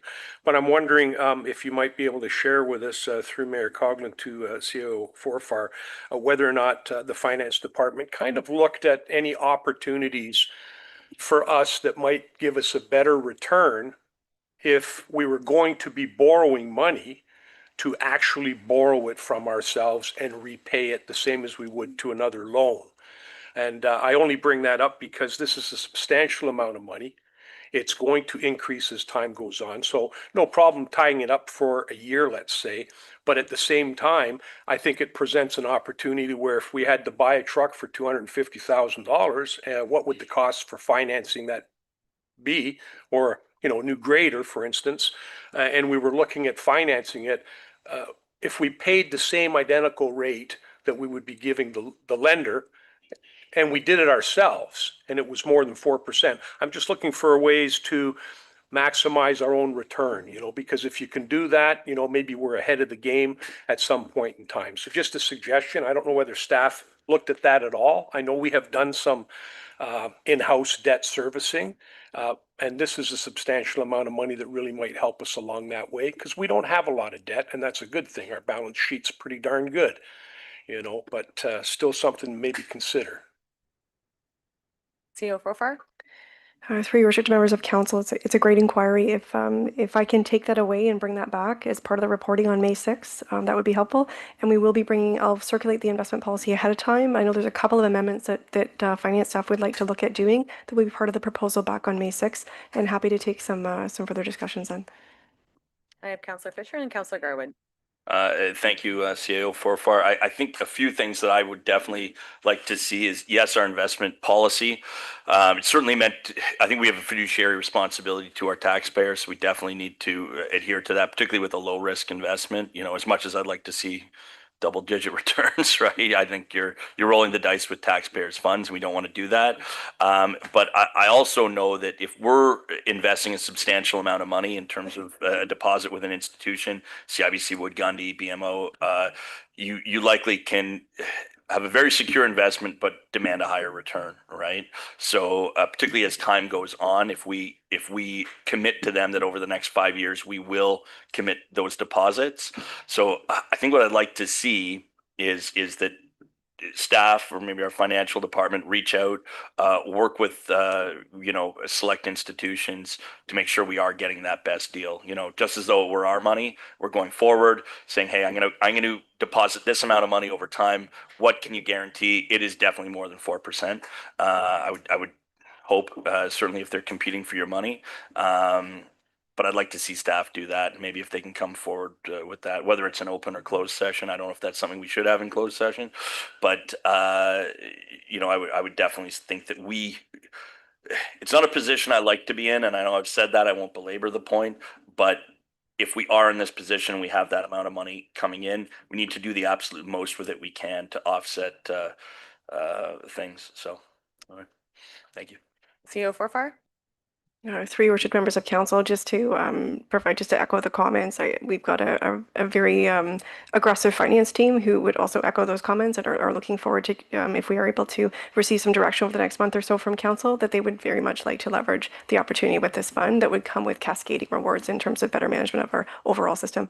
So appreciate the commentary for sure. Yeah. Councillor Garwood?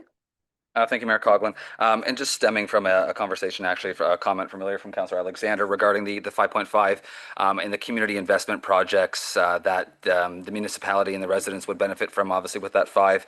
I think we also need to remember, too, on that point, because that is, from what I understand, interest earned from the dollars, that is also going to offset the cost of some of these projects that we've even talked about tonight, right? $400,000, $500,000 roof projects, foundation projects, et cetera, that we then, yes, we can pull from that bucket of funds, but then we're also not going out and taxing our residents for those future projects as well. So that's something to also remember. We also know that the community clearly has a strong connection to many of these specific halls and recreation spaces, and many of them could use and do need that future investment. And I know we have a team with our facilities team and our recreation team that are really looking to make those aggressive investments in the future, so we're not continuing that Band-Aid approach. But through the mayor to CEO Forfar, I think something that's important is also to remember is we're not breaking ground here in the sense that other municipalities have also done something similar to this. I believe Cornwall is one, Kincardin's another. So just for the public's purpose, could you outline some of those existing endowment funds that have established in other areas of the province as well, and what and how municipalities have been successful at those? Through your worship to members of council, yeah, the two that jumped out for us are a recent one. Well, not recent one. Kincardine is quite recent, and I believe it was the sale of their hydro shares out there, and it was a significant sum. I believe it was 24 million, and they have gone down the path of an endowment fund as well. The other one was Cornwall as well. That one was established a few years ago. It was 1998, and it was created by that one was a local hydroelectric company sale. Over the last 25 years, what we understand, that initial $20 million investment has generated more than 24 million in income for that community. And again, Kincardine, it was just a couple of years ago. The Bruce Telecom Legacy Fund, it was the sale of their local telecom. My apologies. The proceeds received are maintained in perpetuity. The similar framework as what we've proposed, and the annual income is generated, invested back into the community at council's direction. So it's certainly not a new concept. And again, we've sort of been looking at a higher frame policy to keep the flexibility there with council, and keep the focus on really the reinvestment of the income, the investment income earned from that fund. Follow on. Thank you, Mayor Coughlin, and thank you, CEO Forfar. Through the mayor to yourself once again. Can you also speak to the flexibility in which future councils, whether it be this one or 5 from now, would be held to certain restrictions and regulations regarding an endowment fund, and what the possibility would be, again, should a future council of the day choose a different path? CEO Forfar. Through your worship to members of council, we're optimistic that we can sort of frame this policy to give a bit of flexibility for council in the future for sure. The proposal, as we've sort of got it drafted, was around looking at what they call a laddering strategy, so that every year 10% of the funds would mature, and then the opportunity would be, if council chose they wanted to pull those funds and redistribute them, they certainly could. But it would sort of lock in those pieces over the years to sort of try and protect the initial investment. But it certainly does give a window, though, for council to choose to do that should they want to. The fund would be set up that council would need to then amend their policy publicly to decide to do that. But it certainly provides the opportunity for a future council to take a look at it and change it if it doesn't make sense for them at the time. Councillor Fisher. Through you to CEO Forfar. So sorry, what you just said there, going back. So 10% a year could be taken out by future councils. Okay, but we're projecting a 4%. So technically, when we say the principle's there in perpetuity, there's a certain amount of erosion there that would happen if that were happening year over year, right? So I think if we're saying it's protected in perpetuity, that goes against it, right? So anyway, just want to point that out. CEO Forfar. Through your members of council, no, I appreciate it. The example was really to go with the policy as presented. The policy, though, always remains in council's control and purview. So at any point in time, council could choose to amend it in the future. So again, there would be some flexibility with it, but council would need to actively amend their policy to make such a structural change to it. So the example was set up to sort of assume that nobody's going to touch it. The funds are going to sit there. We're going to just do what the policy says. But should council choose in the future to amend it, there would be a window and an opportunity for council to choose to look at pulling out up to 10% of the funding would be how it would be structured, just to give a bit of a some flexibility on the back of house. Deputy Cabral. Thank you, Mayor Coughlin. And just throw a bit out there for our consideration. I mean, an extra $1 million and change going to go in there, every year. But you know what? We could sit here and say, let's direct all of this to Craig Road, because those are going to be taxpayer dollars that are going to be used on that. We could sit here and say that, let's use that fund to make up the $25 million that we're short on. So, you know what, it doesn't matter really how we look at it. I think what we have to also look at is if these funds are to benefit our taxpayers, which sounds great, yet we're gonna maybe have to increase their taxes next year while we have this money sitting and available that might be able to help us deal with some of our infrastructure shortfalls. So I'm looking forward to seeing what comes back, and I'm happy to support it. You know, I've said my piece, but the more I sit here and think about it, the more different things I can see that, you know, we should also be looking at as far as putting this money to use, not necessarily strictly an endowment fund, but, you know, we could work it to our advantage as far as our, you know, asset management plan is concerned and the shortfall that we're looking at over the course of the next 10 years. So just some things, and I'm glad to hear you say, and I know this from past experience, you know, we can lock it in for 5 years. That might stop the next council from taking it out, but there'd probably be a penalty, but it doesn't prevent future councils from doing what they want to do with it. So that's my last comment. I'm not putting my hand up anymore. Not seeing anything further from members of council. I have a mover and seconder for this. Council, all those in favor? And that has carried.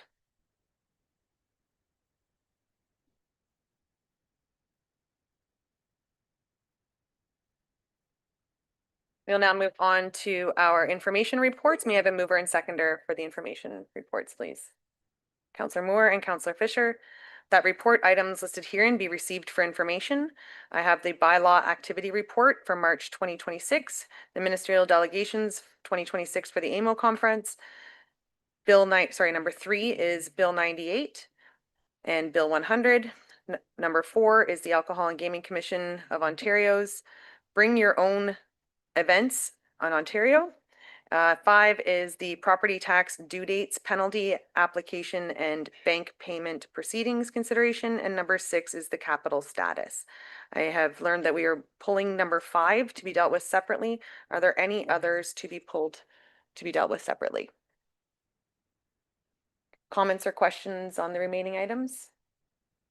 Comment, Councillor Garwood. Thank you, Mayor Coughlin. Just a comment on item number 6, which is the capital projects update.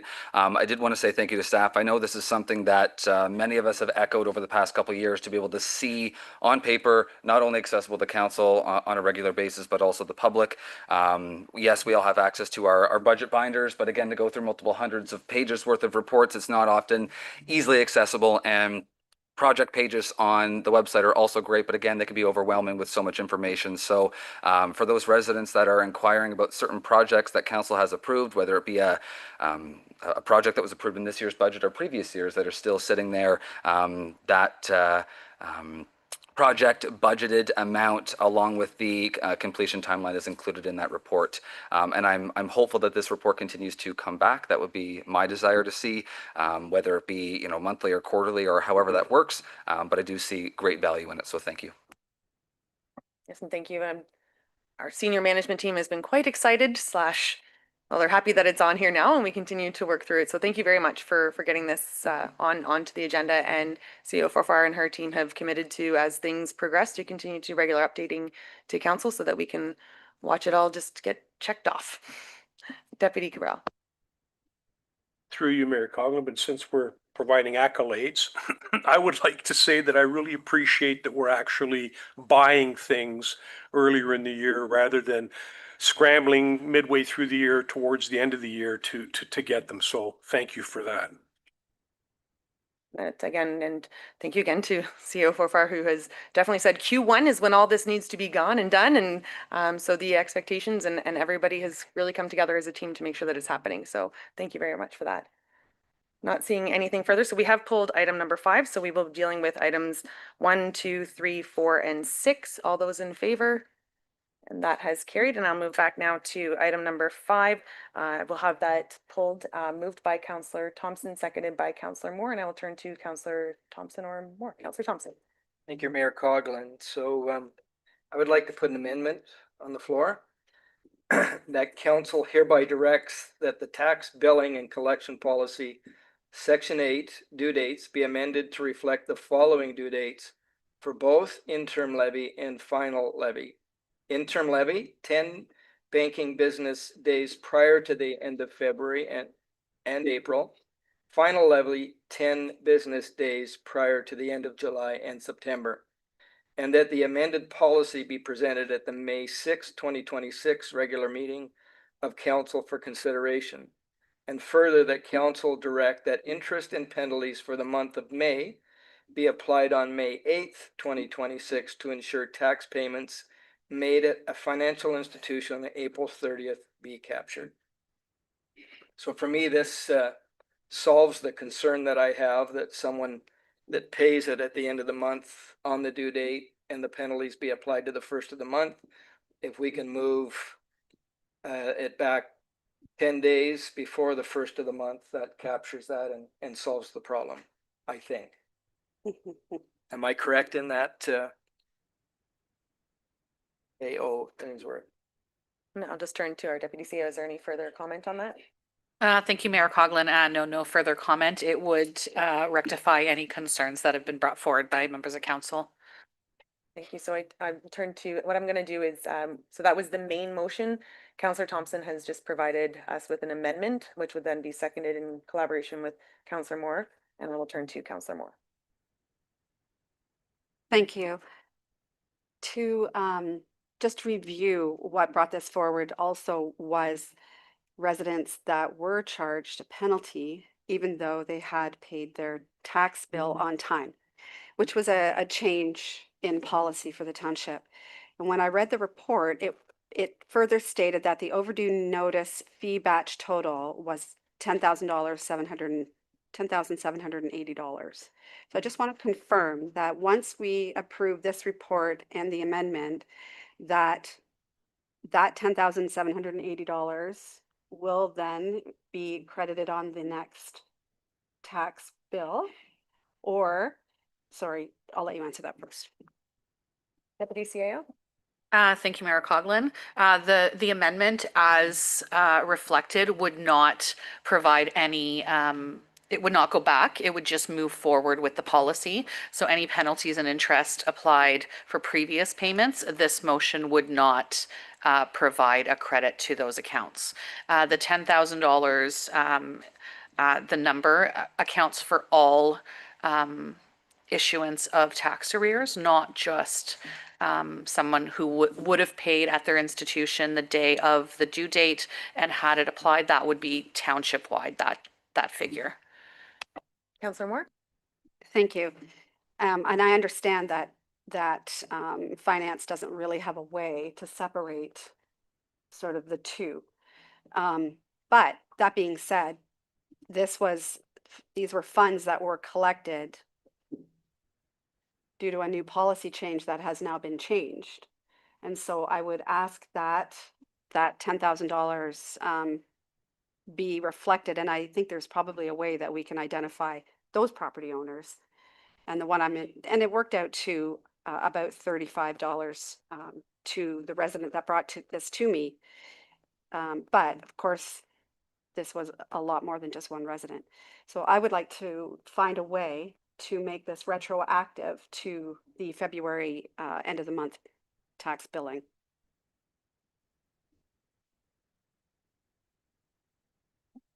Deputy CAO. Thank you, Mayor Coughlin. So the 10,780 was for overdue notice fees. Is that the only piece you're looking at, or are you looking at interest as well? What are we in? April? Okay.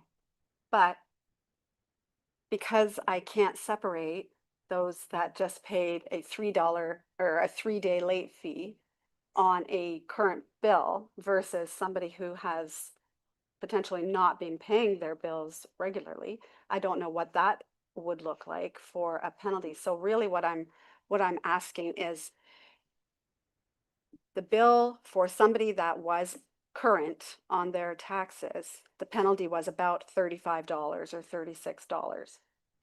Is there a way then, because I don't want to reward folks that haven't been paying their taxes either in full, so I don't want to reward folks by giving them a large credit, more than $35. Is there a way then that we can just credit the $35? And the question I would have now, is there an opportunity, considering this is coming back to our next meeting, is there an opportunity for our finance department to have some sort of policy set up that should a resident come in and request that they be refunded due to this policy, so that we can restrict it only to our policy change and not just those who don't pay their taxes? I just don't want to come up with a policy on the fly this evening. I would like there to be an opportunity whereby our finance department's had an opportunity. Councillor Moore? Yeah, I think the resident, in my case, would be happy with that. Councillor Thompson? And I think for me, the only people that we want to capture are the people that paid their taxes on, I think it was February 27th. Right. That because the banks took 2 or 3 days to process it, and they weren't processed by March 1st, that they were charged a penalty. Those are the only people that I would be willing to give any consideration for. Yeah. I'll just give our deputy a quick second here to capture that.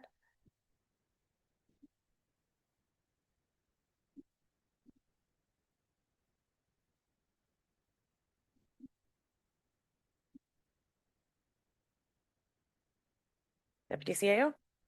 Thank you, Mayor Coughlin. So there are two ways to go about this. Staff can report back at the May 6th meeting to provide council with a recommended process for these. There is also, council can direct this evening that staff look at them on a requested basis. So it could be a request brought in by a resident. We would look to see if it was paid on the due date based on a receipting and whatnot, and do them individually. Those are the two options. So we can report back with the process, or council may just direct this evening that we issue them on a case-by-case basis based on a request by resident. Councillor Thompson? So we're talking about two different things here. The policy change is a separate thing in this. So the policy change solves the problem going forward, and hopefully this other will rectify what's happened.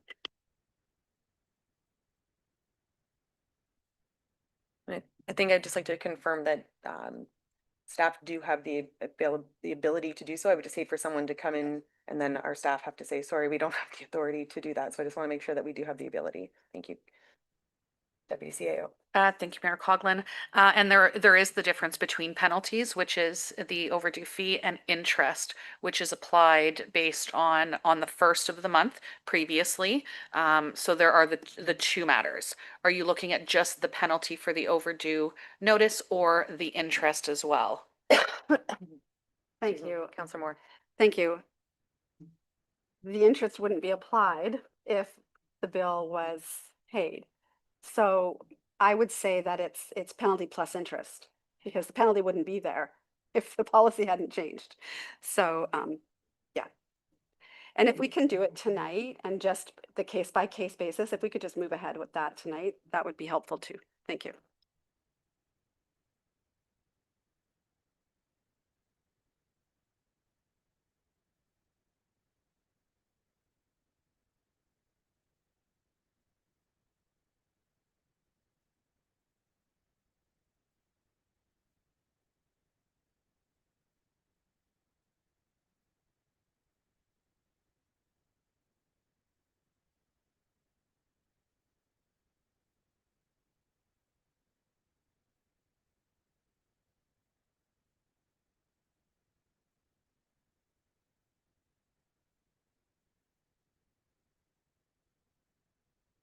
And I will turn to the deputy clerk to read so right now we are voting on the amendment that is brought forth by councillors Thompson and Moore. Thank you, Mayor Coughlin. The original amendment read that council hereby directs that the tax billing and collection policy, section 8 due dates be amended to reflect the following due dates for both interim levy and final levy. Interim levy, 10 banking business days prior to the end of February and April. Final levy, 10 banking business days prior to the end of July and September. And that the amended policy be presented at the May 6, 2026 regular meeting of council for consideration.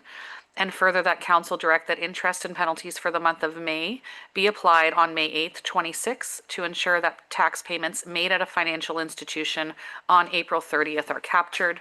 That would deal with the future payments. And in addition, that further, that staff be directed to credit penalties and interest based on requests by residents on a case-by-case basis, ensuring that payments for the February tax due dates were paid by the due date. Right. Anything further on the amendment? Not seeing any. All those in favor of the amendment? That is carried. And we will now return to the main motion as amended. Any comments or questions on that? Not seeing any. All those in favor? And that has carried.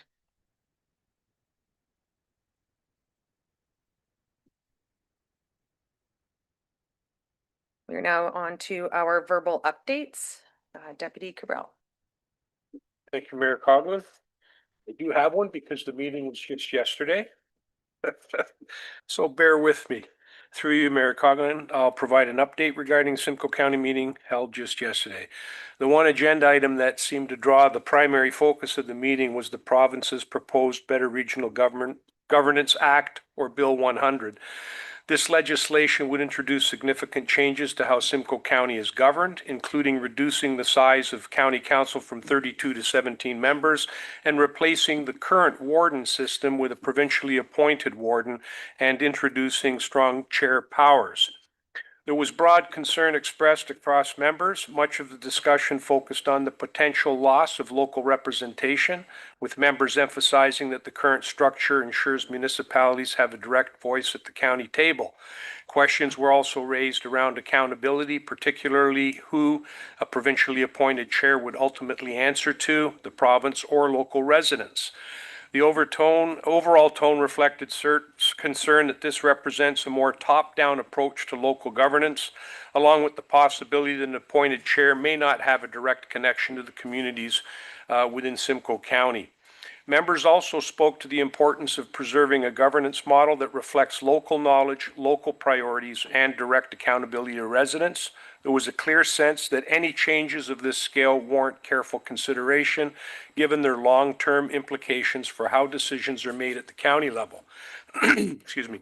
There was clear direction that the county will formally responding to the province, advocating for local accountability, raising concerns regarding the loss of municipal voice, and seeking clarity on the scope of strong chair powers. Overall, this represents a significant potential shift in how county is governed, and one that will be important to monitor closely as it progresses. I'd also like to point out that during this discussion, there was also reference made to current provincial consultation period regarding the use of strong mayor powers during the municipal election period. Councillor Gordon noted and shared that the province is considering regulatory limits that would restrict the use of these enhanced powers during the election cycle, generally from nomination day through to voting day. These powers include authorities such as directing staff, vetoing bylaws, and making certain organizational decisions. The consultation is being conducted through the province's regulatory registry, where municipalities and the public can provide input. The commenting period is open, and as of this particular proposal is currently available for review and comment on the province's website, and as of today, the site provided that there are 33 days left to comment. The intent of the proposed restriction is to ensure that these powers are not used in a way that could influence or create an advantage during an election, and it highlights that while these powers are being expanded, there is also some recognition that their use may need to be limited in certain contexts. So the website, if you do want to go to it, is www.regulatoryregistry, all one word, regulatoryregistry.gov.on.ca. And if you get to the page and just type in strong mayor powers into the search bar, that information will come up for you. And you'll have an opportunity to comment. County Council also considered the report on property tax policy options to support purpose-built rental housing. This has been before our council. We have some in the works, and it looks like they'll be moving forward, I would think, this year. Council supported moving forward with a reduced property tax rate of up to 35% for eligible purpose-built multi-residential rental developments. The goal is to help encourage the construction of new rental housing and improve project viability in the current high-cost environment. Key considerations included the need to clearly define eligibility criteria and the recognition that any reduction for one tax class results in a shift in tax burden across others. Staff will be bringing forward a final framework, including financial impacts and implementation details at another meeting. In our particular case, this was to basically fill the gap of residential rental units, which at the county level, we were basically told that there hasn't been any new developments over the course of the last 10 years. And it also supports our own, assisted housing, multi-resident units as well, because the county will benefit from the 35% tax reduction. Update regarding the Simcoe County Municipality Insurance Pool that we joined. That provided status update on the county-led pool, which our township is a member of. The pool was created to help municipalities better manage rising insurance costs by sharing risk and reducing reliance on the commercial insurance market. Indications have been positive, with projected savings in the range of approximately 13 to 20%, with the potential for further savings over time. In addition to cost savings, the pool allows participating municipalities to build equity and benefit from more consistent claims and risk management practices from and within the county. Overall, this is a strong example of municipalities working together to reduce costs and improve long-term financial stability, and it's expected to deliver real savings for member communities, including our own. Housing and homeless update. Staff reported that there's continued high demand across the system, particularly pressures on emergency shelter capacity and supportive housing. The county continues to work with local municipalities and community partners to expand options and respond to the demand. There were also a couple of reports on paramedic services update, and they did note sustained high call volumes across the county, continued focus on maintaining response times, addressing staffing levels, and improving overall system efficiency. In addition, the paramedic services presented a 10-year planning update, which outlined projected increases in call volumes driven by growth and an aging population, and identified the need for additional staffing, vehicles, and system capacity over time, along with continued focus on efficiency and community paramedicine programs. Council also received an update, and I'm almost done, on County of Simcoe Municipal Museum Services, which outlined ongoing programming, preservation work, and community engagement initiatives supporting local heritage and tourism. And the last bit I want to talk about, because I do appreciate this particular organization myself, tied to the County of Simcoe Museum, there was an update from the Simcoe County Women's Institute, and it was received recognizing the organization's continued contribution to community engagement, education, and historical preservation across the region.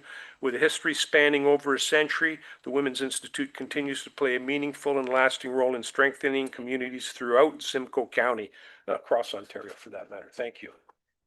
Thank you for the update. I think it was great too when we were speaking to the insurance pool. Local municipalities spoke to what a difference it had made in their township, and I just wanted to remind council and the public that it was in fact Springwater and our previous CAO and our finance team that really championed this at the county and provided that opportunity across the county. So it's nice to finally see those numbers rolling in with the actual realization of savings across. We can move on to municipal updates. Councillor Garwood. Thank you, Mayor Coughlin. Just a few items to update. On April the 24th is the Elmville Maple Syrup Festival Variety Night at Elmville District High School. EDHS, again, is once again partnering with the community. April the 24th, 2026 at 6:30 p.m. in the gym. There'll be featured live music and performances, a silent auction with tickets ranging in price between $4 and $15, benefiting the school music program and the youth exchange. Again, of course, this is a part of the weekend festivities for the Elmville Maple Syrup Festival, which kicks off next Saturday, which is incredible to say that we're already there. The Elmville Maple Syrup Festival will be back once again on April the 25th. I do want to say a big thank you to the volunteers that work so hard to ensure that this consistently is able to be brought to our community for over 50 years. Councillor Alexander and I both sit on that committee and see how hard that these folks work throughout the year to make it happen. So we're excited to welcome north of 15,000 visitors to our municipality over that one-day event. On May the 4th, the Floss Agricultural Society is hosting an event called You Make the Difference.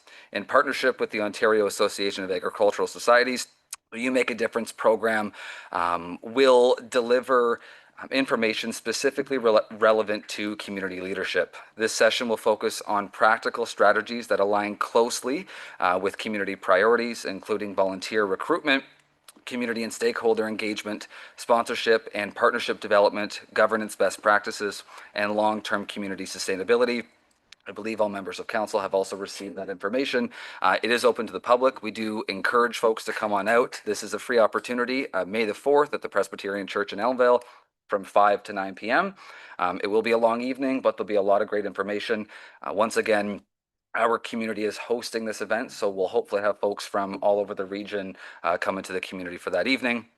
And the last item I wanted to mention is another really important initiative that many local community groups are partnering on, and that is the We Lend a Hand showing. The We Lend a Hand is the forgotten story of the Ontario Farmerettes. It is a 50-minute documentary inspired by the 40,000 teenage girls who volunteered on Canadian farms during World War II. The film shares stories of young women who worked on those farms from 1941 to 1952, replacing the men in crucial food production times. Again, partnership between a variety of organizations, including the Simcoe County Federation of Agriculture, the Floss Agricultural Society, the Springwater Public Library, Elmville Community Recreation Association, you name a committee in the municipality, and they're probably a part of it somehow. I'm really proud to say that all of those organizations have come together and have been able to fund a free opportunity for EDHS high school students to get to see a showing of that as a part of their curriculum, and I'm again really quite proud of that. That evening it is open to the public, so again, members of council, community members, please come out. There is a ticket that can be purchased at the door, and we're hoping to have a full house. That is May the 22nd at the Elmville Community Hall. Councillor Thompson? Here. Just a library update. Friends of the Library will be hosting their annual book sale on Saturday 25th at the famous Maple Syrup Festival. So we hope everybody comes out, and note that all funds that are received by the Friends of the Library go directly back to the library. Would also like to welcome Matthew Corbett, who's our new Deputy CEO. He starts at the Midhurst Library this coming Monday. And he's going to be a great asset to us, and we're looking forward to great things there. And Battle of the Books will be May 1st at the Elmville Community Hall, and hopefully we will have one of our great schools bring the trophy home this year. Would also, in the spirit of National Volunteer Appreciation Week, it's a time that's set aside to recognize the vital impact that volunteers make in our community. I'd like to recognize the Anton Mills Recreation Association and the amazing job they did on Easter weekend with the rabbit run. We had about 100 runners, and with the extravaganza. So thank you very much to all of our volunteers.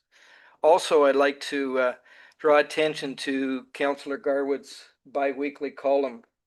I was reading it this week, and I was really excited to see that the work that he's done is paying off, and that Light Labs has actually increased their hours. So kudos, thank you for the great work you're doing in bringing primary care closer to home. Thank you. Councillor Alexander? Thank you, Mayor Coughlin. So I just wanted to do a high-level update and request that this report from the SSEA on the invasive species in the Township of Springwater is put on our next CIP, because there's a lot of great information in here that I'm not going to be able to verbalize quite as well, but just at high level.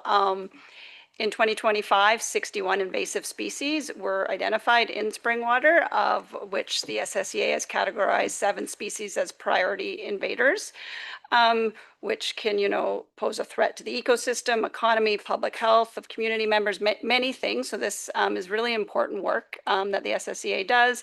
It's a great report. So if staff can just make sure that that's put on our CIP, so people that would like to read more in depth about it have the ability to do that. And then just one quick note from Councillor Thompson. Please pass on to CAO Delgado that I am very excited to hopefully be able to attend the Battle of the Books again. It was a great event last year. I loved seeing all of the students so engaged with the reading. So I'm looking forward to that again. And I will have to do a plug for Hillsdale because,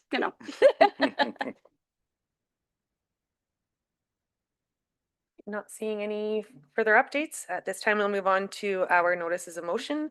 I have one by Councillor Garwood for rural intersection illumination and a seconder for this, please. Councillor Alexander. Councillor Garwood. Thank you, Mayor Coughlin. Whereas the County of Simcoe adopted Resolution CCW 2026-061 on February 24th, 2026, and whereas the county has established a policy regarding illumination of intersections involving county roads and local municipal roads, and whereas the policy provides that when a request is received from illumination at such intersections, the Transport Association of Canada warrant for illumination of rural intersections will be applied. And whereas if the TAC warrant is met, illumination will be installed and maintained by the County of Simcoe.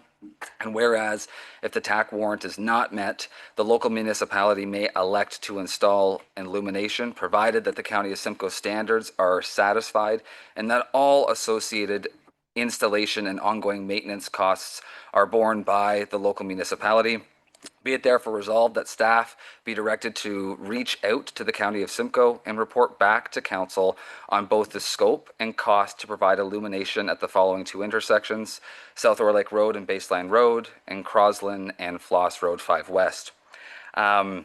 Again, first I want to just thank County Council for bringing this forward. This is something that I'm sure many of us have received those type of inquiries over the years, not knowing that even though some of our municipal roads or many of our municipal roads intersect with the county road, it's actually within the jurisdiction of the county for the illumination of those spaces. In a conversation earlier on, actually, with Councillor Alexander, it was brought up as a great point that I can see this list continue to grow. So my goal here, whether it's a friendly amendment to the motion or maybe it's just, again, that these 2 roads are used as an example, that then the information can come back to allow Council as a whole to assess other roads as well that might be required or that might come forth for consideration. Not wanting this to turn into the bollard saga where we're adding bollards every other meeting, hoping to have a streamlined process here. Also understanding the cost associated with this is significantly more than a bollard, so it would take it would have potential budget considerations. It wouldn't necessarily be something that could be implemented right away, but my hope is that it could be included as consideration as a part of next year's budget. So I did bring Councillor Alexander in on this as well, understanding that County Road 19 or County Road 29, Crosland and Floss Road 5 West is in Ward 2. And again, these are just 2 roads that residents had reached out about. So I'm hopeful for Council's support on this report to be able to seek additional information and move forward. I have Deputy Cabrera and Councillor Moore. Thank you, Mayor Coughlin. I found it a bit interesting that it was on here because we brought up at county last time, I specifically spoke to Highway 93 at Floss Road 10 East. There's a left-hand turn lane there going northbound, and there's no illumination at that intersection. And you have folks that at the bottom of the hill just see the sign that says, beware, folks in the left-hand lane may be turning left, but it's hard enough to see that road. These other 2 locations, not to belittle them, but they are flat and they are at 90 degrees. It's a completely different situation up there. Obviously, 93 falls under the MTO's jurisdiction, so I would ask that a friendly amendment be put on here that staff also perform the same function with the county and reach out to the MTO to see about what might be done about Floss Road 10 East at 93. I'm asking that as a friendly amendment. I saw the mover, seconder, and CEO Ainsworth is making note. Councillor Moore. Thank you. More of a comment. I happened to sit in on county council at the meeting not long ago when Mayor Leduc brought up his intersection. And he had put forward a very persuasive argument on why it should be considered at the county, why county council should consider it. And ultimately it went back to the county's policy, I believe, that they have in place for all of these intersections. So I would just, to Councillor Garwood's point, we all have intersections, regardless of what ward and township you're in, actually. But we will be relying then on the county policy. So I just want to make sure that we're not going to start with some one-offs and that we will be going back to the county for their policy and then maybe adopting that, or we don't have to even adopt it. We just have to always rely on that. Okay, thank you.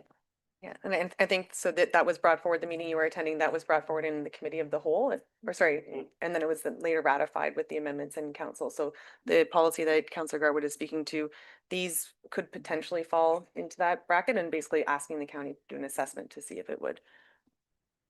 Deputy. Thank you, Mayor Coughlin. I mean, I'm reading it here and it's asking for the scope and the costs to provide illumination come back. And one of the things that came up is that the township itself can undertake this if it doesn't meet it, and it's in there in the motion. I just wanted to point out that this issue at 93 and 10 East, Floss Road 10 East, I would say that I think Director Rick Archer was still here when we started looking at that to see if the MTO would address that particular intersection. So I do appreciate that you two have allowed it to go on there, Councillor Alexander and Councillor Garwood. And I hope that the MTO might be very receptive, because that is a bad spot at nighttime.